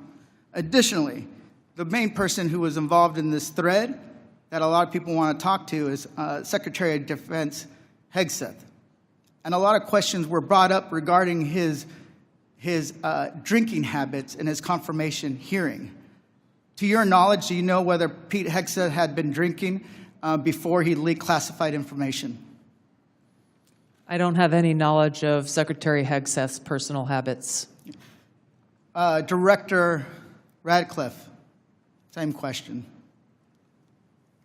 Yes or no? You know, no, I'm going to answer that. I think that's an offensive line of questioning. The answer is no. I find it interesting that you Hey, want to. I yield No, back. I'm This going to my answer. time. You asked me a Director, question. Do you want an Director. answer? No, listen, You it's don't a want yes to or no. focus on the good work that the CIA is doing, that the intelligence community. Director, You I want to talk reclaim my about- time. Director, I reclaim my time. Here, I have huge respect for the CIA, huge respect for our men and women in uniform. But this was a question that's on the top of minds of every American, right? He stood in front of a podium in Europe holding a drink. So, of course, we want to know if his performance is compromised. If people were asking if the General Austin was compromised because of a heart issue, Was his performance compromised because of a successful I yield strike? back, Mister. I bring my. You want to I know? reclaim my You want to time. talk about I accepting reclaim my responsibility? time. Do you think you I should reclaim accept my time, Mr. responsibility Chairman. for a Let successful me ask- strike to make Americans safer? I You want to reclaim my focus time. on. I reclaim my time. So here's the thing. This is serious. As somebody, we've been briefed in this committee about using Signal. One of the things they basically said, the most secure phone call, the least secure text messaging. And we know that your people are Russians, Chinese are on your phone. Gentleman's time's expired. Gentleman from Virginia, Mr. Klein. Thank you, Mr. Chairman. I'm going to give the director the ability to respond without being interrupted by his questioner. I appreciate that, Congressman. I guess, you know, just a general reflection here again that for the last 2 days, members of the intelligence community have been asking questions about a Signal messaging group and not asking questions from Democrats either in the Senate or the House on China, Russia, Iran, and the real threats that are going on to the United States. And you can say that you care about the good work that agencies are doing like the CIA and that you care about 140 stars on the wall, but no one's asked me about my second day on the job here, where I lit the fuse that led to a foreign government participating with us to capture one of the senior planners of the Abbey Gate bombing that killed 13 Americans. And in the process, we worked with a government that previously hadn't, that hadn't cooperated with us on counterterrorism matters. Or the fact no one has focused on that within an hour of that taking place, I was on the phone with Director Patel, and a few hours later with Attorney General Bondi, working together, the IC and the FBI working together to bring this person home in less than a week. Unprecedented success for the intelligence community and the law enforcement community. Exactly representative of the kind of work that we should be doing and the kind of work that an oversight committee should be asking about. But instead, we're getting questions about whether or not someone has drinking habits. And, you know, I just wish in an annual threats hearing where the American people want to hear about threats, that's what we would be talking about. Thanks for the opportunity to clarify. Absolutely, Director. I want to thank you and all the people who work with you and all the witnesses and the men and women, the brave men and women who are putting their lives on the line each and every day for this country. And to the military as well, we are grateful and we recognize the sacrifice and dedication.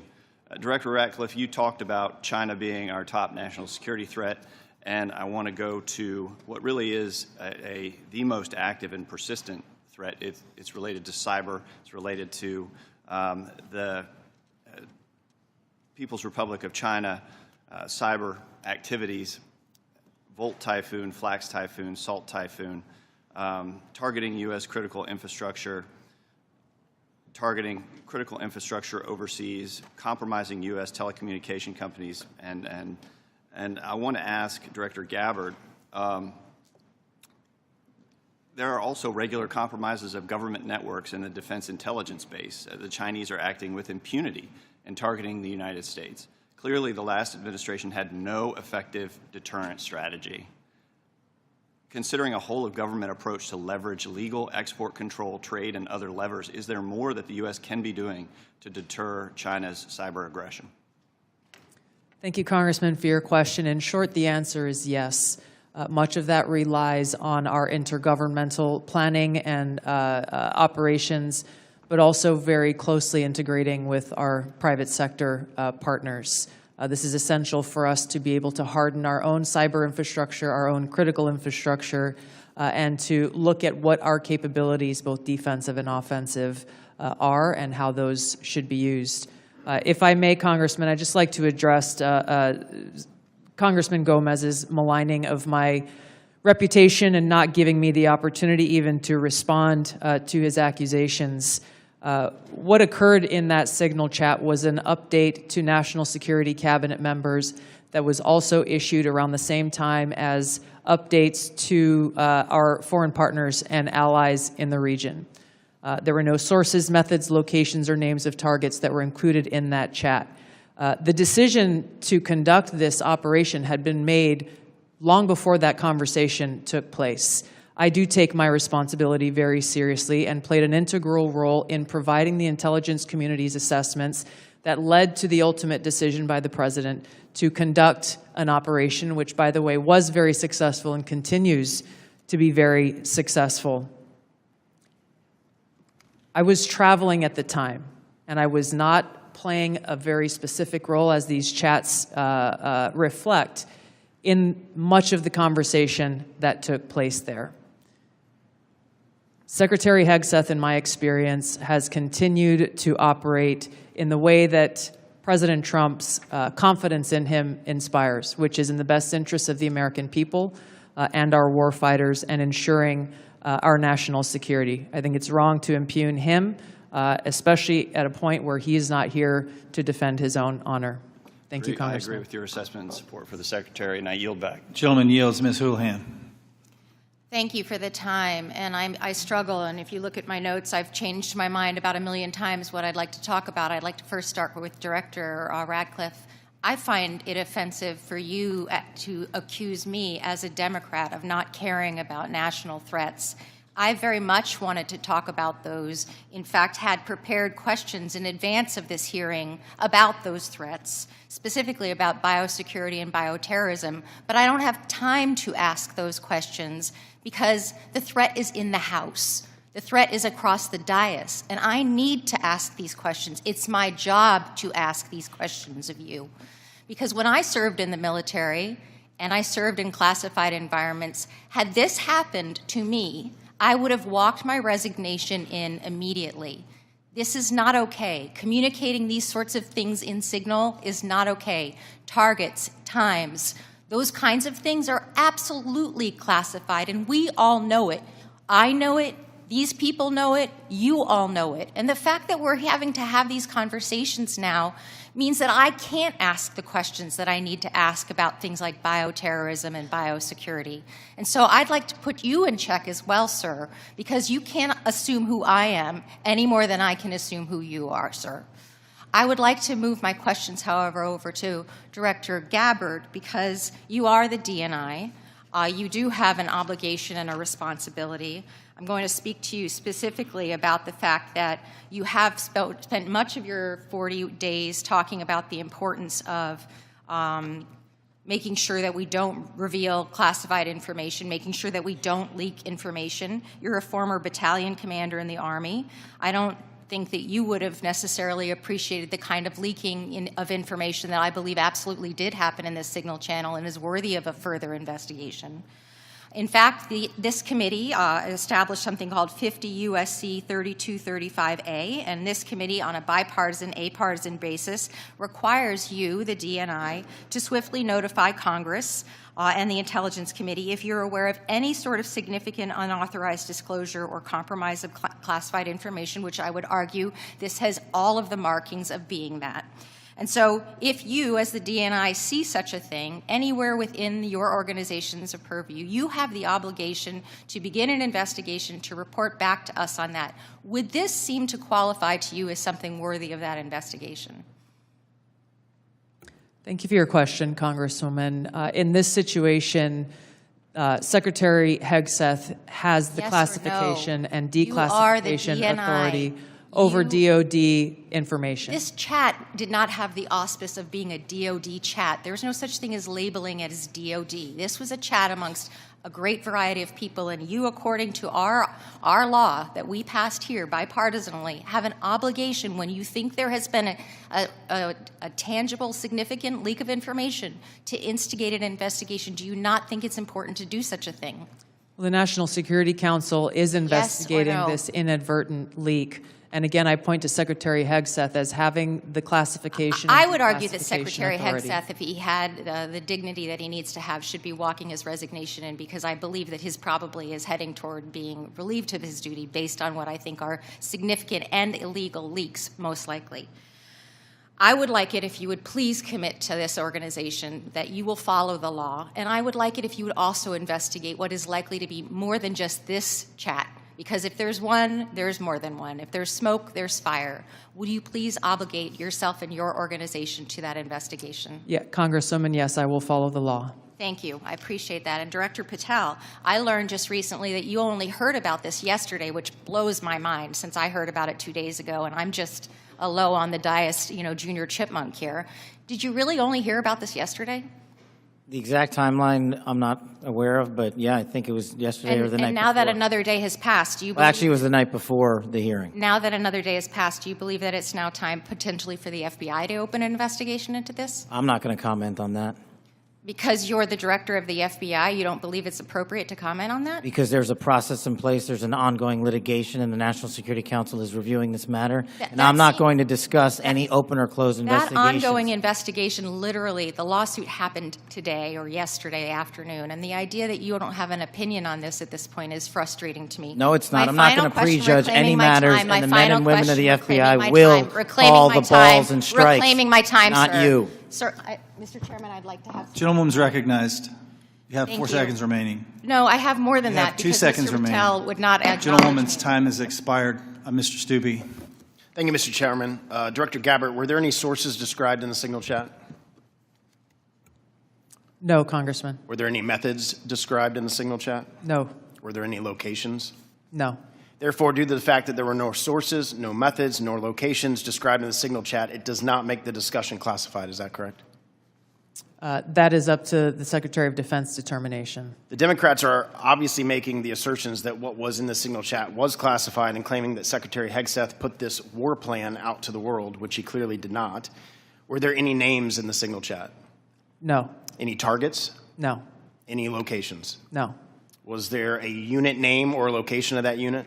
There was not. Were there any routes described in the signal chat? No. Wouldn't an operational plan contain that type of information? Every operational plan I've ever seen has contained that information. Thank you. Shifting to the real threats to America, the southern border. Due to the previous administration's open border policies, they allowed over 10 million illegals into our country. And during that time, there was 1,511 terrorist-related encounters at land border ports of entry, according to CBP. As someone who fought in the war on terror, I find this deeply offensive, that the previous administration would sacrifice the security and safety of the American people in the manner in which they allowed terrorists, criminals, and rapists into our country. In your testimony, you state, and I quote, based on the latest reporting available for a year-long period ending October 2024, cartels were largely responsible for the deaths of more than 54,000 U.S. citizens from synthetic opioids. A lot of those citizens are from my home state of Florida. Cartels, narco-terrorists, and other violent transnational criminal organizations have violated the territorial integrity and sovereignty of the United States and have also fueled human trafficking and the opioid epidemic that many of my fellow Floridians have witnessed for far too long. I applaud President Trump and his swift decision to designate the narco-terrorists and Mexican cartels as foreign terrorist organizations, and I want to thank each of you for making this a priority to fight against Mexican cartels, traffickers, narco-terrorists that have been responsible for killing hundreds of thousands of Americans. For every narco-terrorist and cartel member violating our sovereignty, poisoning the American people with fentanyl and other illicit opioids, know this, your days are numbered, and know that the full force of the U.S. government will soon address your atrocities once and for all. Director Patel, it's no secret that there is a growing presence of Mexican cartels operating fentanyl synthesis labs just over our border. Just last year, the CBP estimates that more than 21,000 pounds of fentanyl was seized at our borders. That is enough to kill more than twice the population of the world, of our country. What actions are you taking to strengthen the FBI's fight against illicit fentanyl within our borders? Thank you, Congressman. It's good to see you. We have made it a priority at the FBI because fentanyl and illegal narcotics kill an American citizen every 7 minutes. That is a national security crisis, not just at the southern border, but at the northern border. And the Mexican cartels, along with their illicit partners in the CCP and other adversarial countries that are doing harm, are not just taking the fight down south, but they're bringing it up north. So we need to be more vigilant as to what's coming in through our northern border as well. Known and suspected terrorists are flowing in through our northern border more than they are our southern border, I would say, because of the successes we've had in closing the southern border. But when it comes to specifically to fentanyl, we are making, to date, since January 20th, 383 kilograms of seizures of illegal fentanyl, which is enough to kill 29 million Americans. And other than enhancing border security measures, what would be the most worthwhile action the United States could take to eliminate the cartels and stop the flow of illicit fentanyl? I got one answer for you. They're making the precursors in mainland China, and we don't have the authorities to go after that fight there, and we need to take it head on. Because without the chemicals and precursors, there is no fentanyl, and they are moving that material around the world and into the United States too freely. Director Gabbard, I'd like to reemphasize the threat that our adversaries are exploiting via fentanyl and other illicit drugs that are entering our country through the border and poisoning millions of Americans nationwide. It's essential that all components of our national security apparatus are united in their efforts to protect the American people and our communities from such harm. Is there any reason to believe that the Mexican government isn't doing enough to finally eradicate the cartels and other transnational criminal organizations operating just over the border? Congressman, I can only speak from my vantage point. As was stated previously by Director Ratcliffe, we have already been introduced to and begun collaborating with our counterparts in the Mexican government. Could there be more done? I would say absolutely yes. I know that the Trump administration across his cabinet are looking at opportunities to be able to do that. And Director Patel just hit on this with CCP and precursors, but to what extent have we seen other malicious actors worldwide partner with the cartels to infiltrate and target the United States? Related to the production of fentanyl. Yes, ma'am. India is one of those countries that is providing some of those precursor materials as well as equipment. Thank you for being here today. My time's expired. Gentleman yields. Mr. Quigley. Thank you, Mr. Chairman. And I know it's all us who are worried about this only, but apparently the Senate Armed Services Committee Chair and Ranking Member requested Inspector General report on this chat. So I'll tell you why more people are worried about this than you might think, and that's Director Gabbard, your position was created post 9/11 because of the horrible intel failure that took place there, where we weren't sharing information. It wasn't adequately shared within the community and between our allies. We have to believe that our allies look at this as a colossal mistake and will at least hesitate to a certain extent, wanting to share sensitive information with us that keeps us safe because they're worried about their sources and methods as well. Wouldn't you be at least somewhat concerned that our allies would look at this and say, that wasn't the perfect way to communicate? Congressman, thank you for the question. If that information that was put out in the chat by the Secretary of Defense had included specific sources and methods and targets and names, then the answer would be yes, but that was not the case. Let me stop you there because there's such a limited time. Generals, look, you're here because you got tough spots, so I have to put you on the spots. You're passing information like this just within your agency, and you know that it's going to include, we are go for mission launch, Houthis, sea lanes, the information about the weapon systems. That gets to the Houthi military commanders. Doesn't it make you think they're at least going to say duck? Thank you for the opportunity to weigh in on the issue.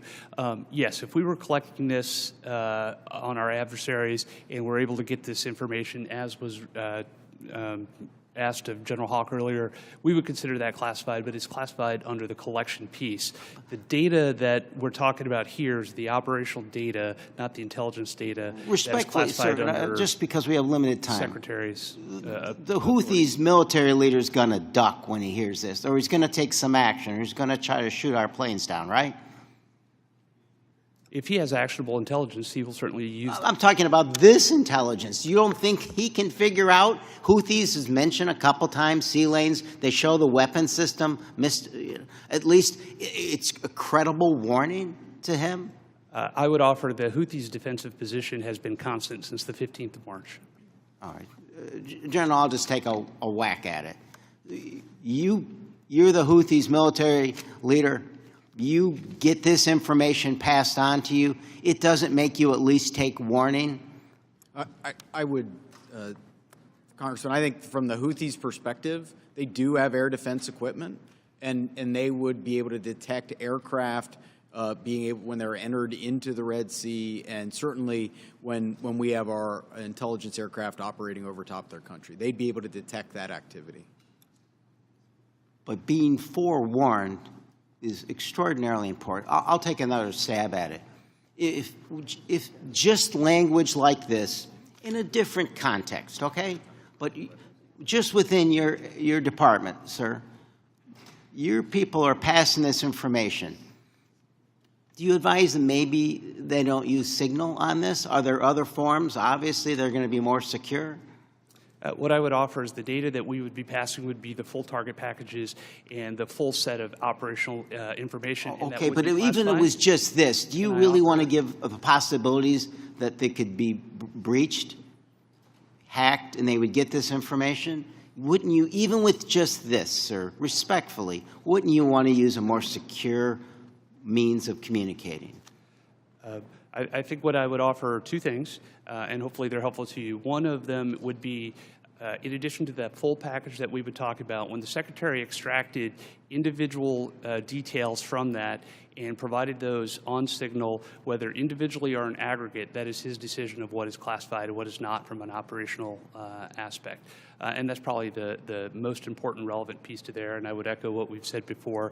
It's the Secretary's authority for the just give me, there's more secure ways of communicating any of this, right? There are, and our adversaries have General, there are, right? To intercept.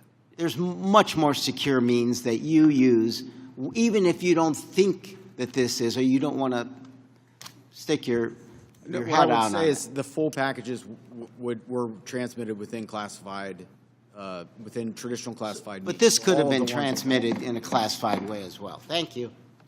Gentleman's time's expired. The gentleman from Arkansas, the distinguished chair of the Financial Services Committee, Mr. Hill, is recognized. Thank you, Mr. Chairman. And let me say, Director Gabbard and Director Ratcliffe, it's so great to have you back in the Longworth House Office building. The food's the same, but you're welcome anytime.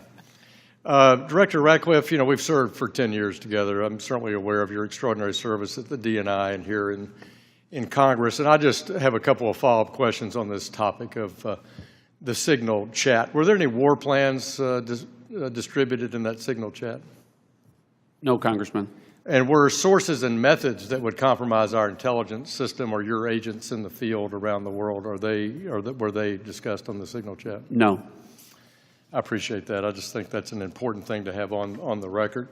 Director Patel, I co-chair the Americans Wrongfully Detained American Hostage Task Force here in the House, and I just, in fact, left Tigran Gambaryan, a former FBI official who I helped get out of prison in Nigeria last year. I just left him a few minutes ago. You've been, you know this issue very, very well, and President Trump's made such a commitment to bring Americans home. There's some 30 Americans still wrongfully detained or held hostage abroad. Is the FBI committing to work through its officials in our embassies around the world to bring those Americans home? Thank you, Congressman. And as you know from my prior service in the prior administration, President Trump brought home over 50 hostages and detainees worldwide, and that effort is being redoubled now until every single American is home. And the FBI, from my perspective, has been given a directive that any wrongfully detained or captured person overseas is a priority to bring back. We're so grateful to the President for making this a priority. We don't want our citizens that hold a blue passport to suddenly be a target in all their interactions around the world. That's wrong, and I'm glad President Trump's made it a priority. I look forward to working with you on that. Since November of 2023, I've been pursuing aggressively in this committee the U.S. government's policies and procedures for handling border encounters, specifically known or suspected terrorists.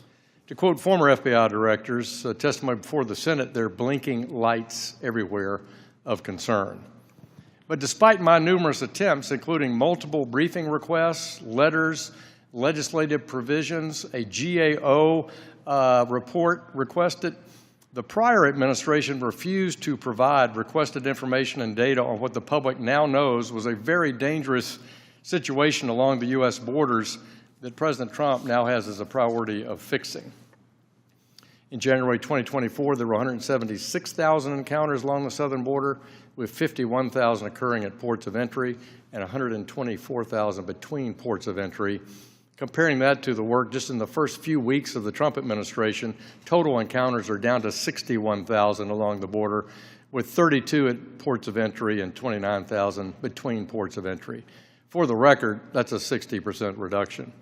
Director Patel, since President Trump took office in January, as we've seen these plummeting border encounter numbers, has the country seen a drop in known or suspected terrorist encounters at the border? Thank you, Congressman. It's one of the issues I really wanted to address today. And I think the country deserves to know that known or suspected terrorists, KSTs, are coming in with much less frequency at the southern border. In fact, if my information is correct, 2 since January 20th. And they are coming in with much greater frequency in the northern border, and since January 20th, that number is 34. And those metrics carry out over the last year in terms of ratio. So what it tells me is that known or suspected terrorists, the individuals that want to do the most harm to this country, are utilizing the northern border, and we got to refocus assets up there. Yeah, which I think is good. And I'm glad the prior administration did declassify the ISIS arrests in Philadelphia and did declassify the a citizen that was coming across the northern border to do harm on Election Day. That's good, but we have much more to do. And Director Gabbard, I need your help working with your colleagues here.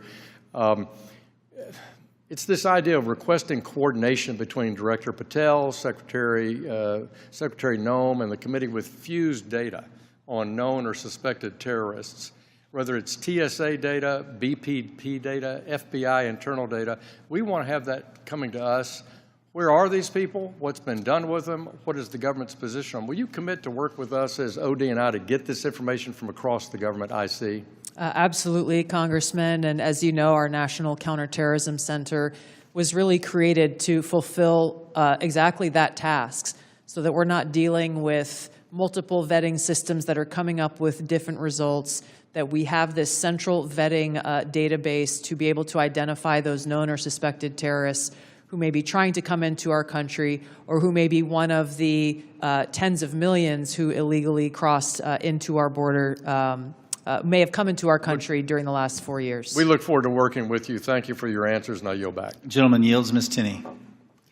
Thank you, Mr. Chairman, and thank you so much to all of you. There's so many great questions that I have to ask, but I want to start with Director Patel, and I just want to first, before I get into a couple issues, thank you so much for your outstanding service and your recognition and focus on the northern border. My entire district is the northern border of New York with Canada.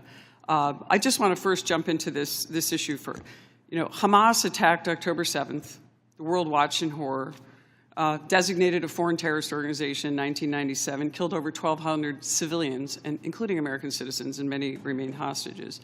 Only slightly less disturbing, we had a myriad of seemingly coordinated pro-Hamas demonstrations that have taken place all over the United States, in my state of New York, on college campuses, in Washington, D.C., universities. Director Patel, does the FBI have any open investigations into the organization, the leadership, and the funding of these pro-Hamas demonstrations with students such as, and groups such as Students for Justice in Palestine? Thank you, ma'am. And I'm limited by what the Attorney General has already publicized, but as you know, there are open investigations based on what's been made public. Okay. Has the FBI uncovered any evidence of foreign support for these Hamas demonstrations, including, other than Iran, any of these groups I might mention, like Students for Justice in Palestine, anything that's open source that we can talk about? That's still ongoing. Thank you. Director Gabbard, thank you so much for your service. It was great to serve with you in Congress as well, and work so much on wonderful veterans issues. My son's also a Marine major, and so we appreciate the service of everybody here. Let's keep in mind, obviously we're in open session. Do you have anything or ongoing intelligence to suggest there's foreign support from governments, non-government groups, and individuals that have helped these pro-Hamas demonstrations all across America, including on university campuses?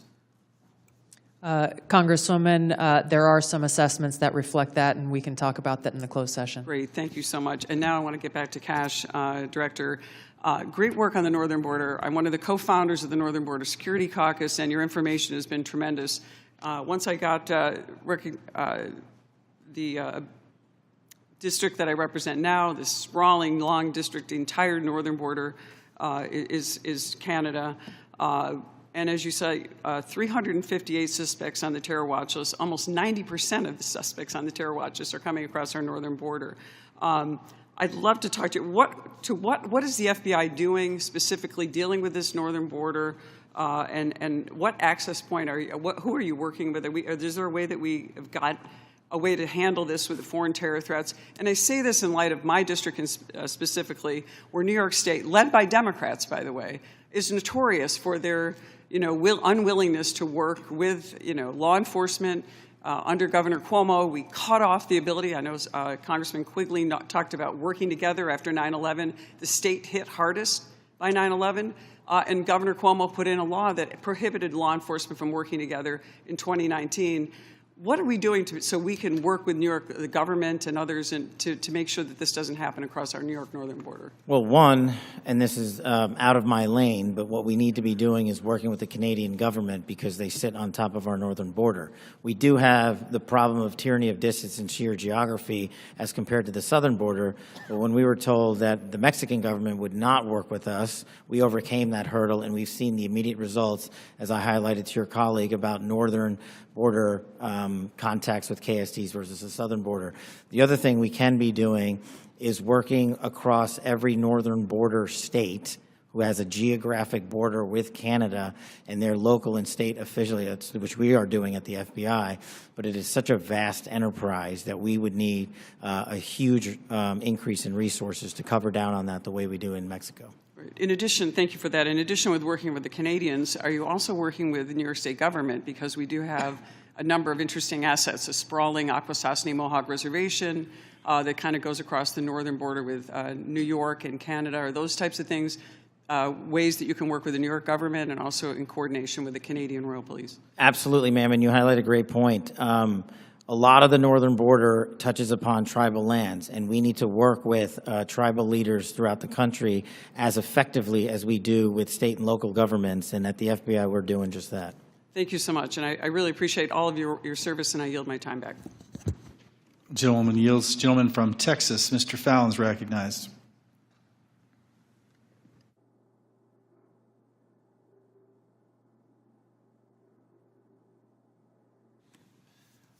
Thank you, Mr. Chairman. I appreciate it. Director Patel, many of us had grown, increasingly alarmed at the sheer number of foreign nationals we're seeing caught spying on our critical infrastructure or, near sensitive sites in the country. One example is a Chinese national who's flying a drone, allegedly flying a drone over Vandenberg and taking pictures of the base. He was arrested in the San Francisco airport not that long after.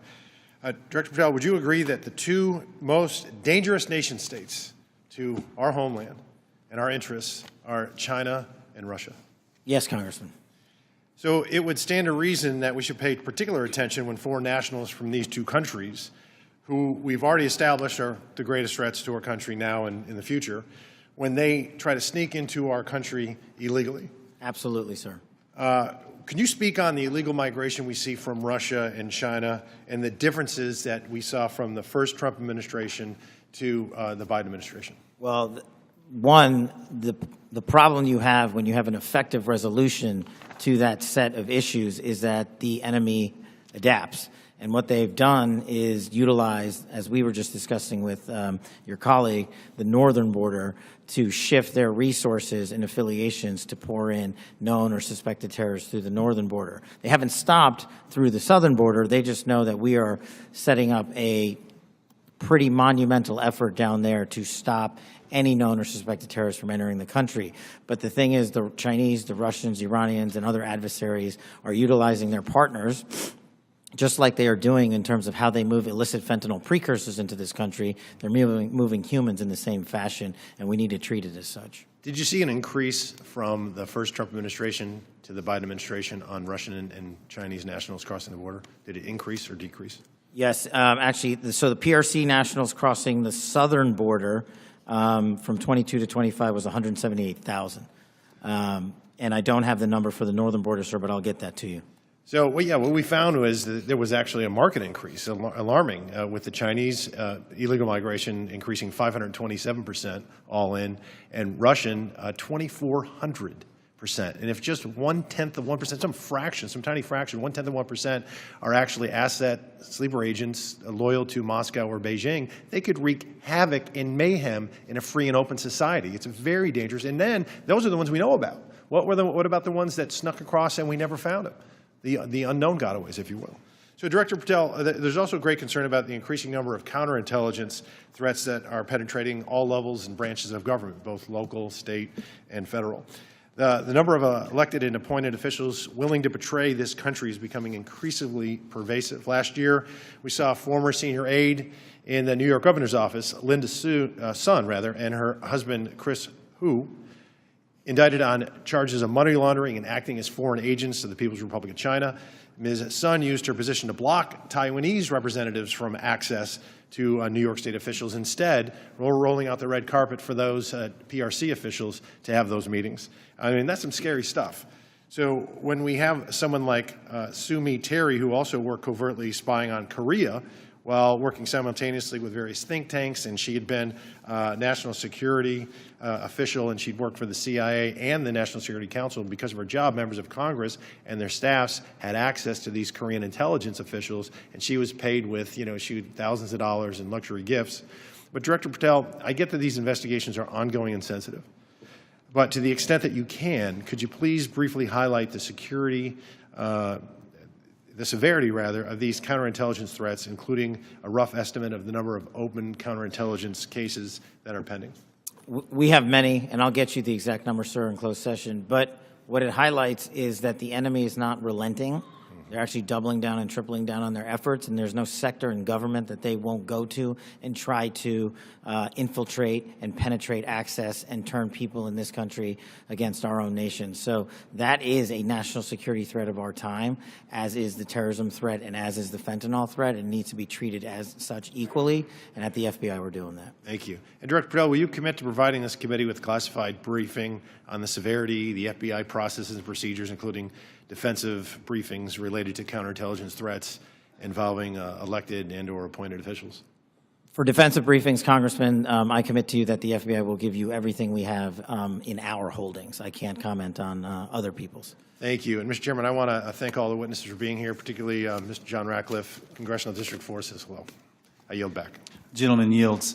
I just got notice that the baseball shooting report discussed by Vice Chairman Kelly earlier today has been delivered to our SCIF, and I appreciate, Director Patel, your responsiveness to that issue. Thank you so much for your commitment and the appropriate transparency demonstrated in that. We appreciate that very much. Since each member has had an opportunity to question our witnesses, I will now close this portion of the hearing, and we'll reconvene in closed session at 2 p.m. in the HIPSI spaces. I ask the public and staff to please remain seated until our witnesses depart. Thank you.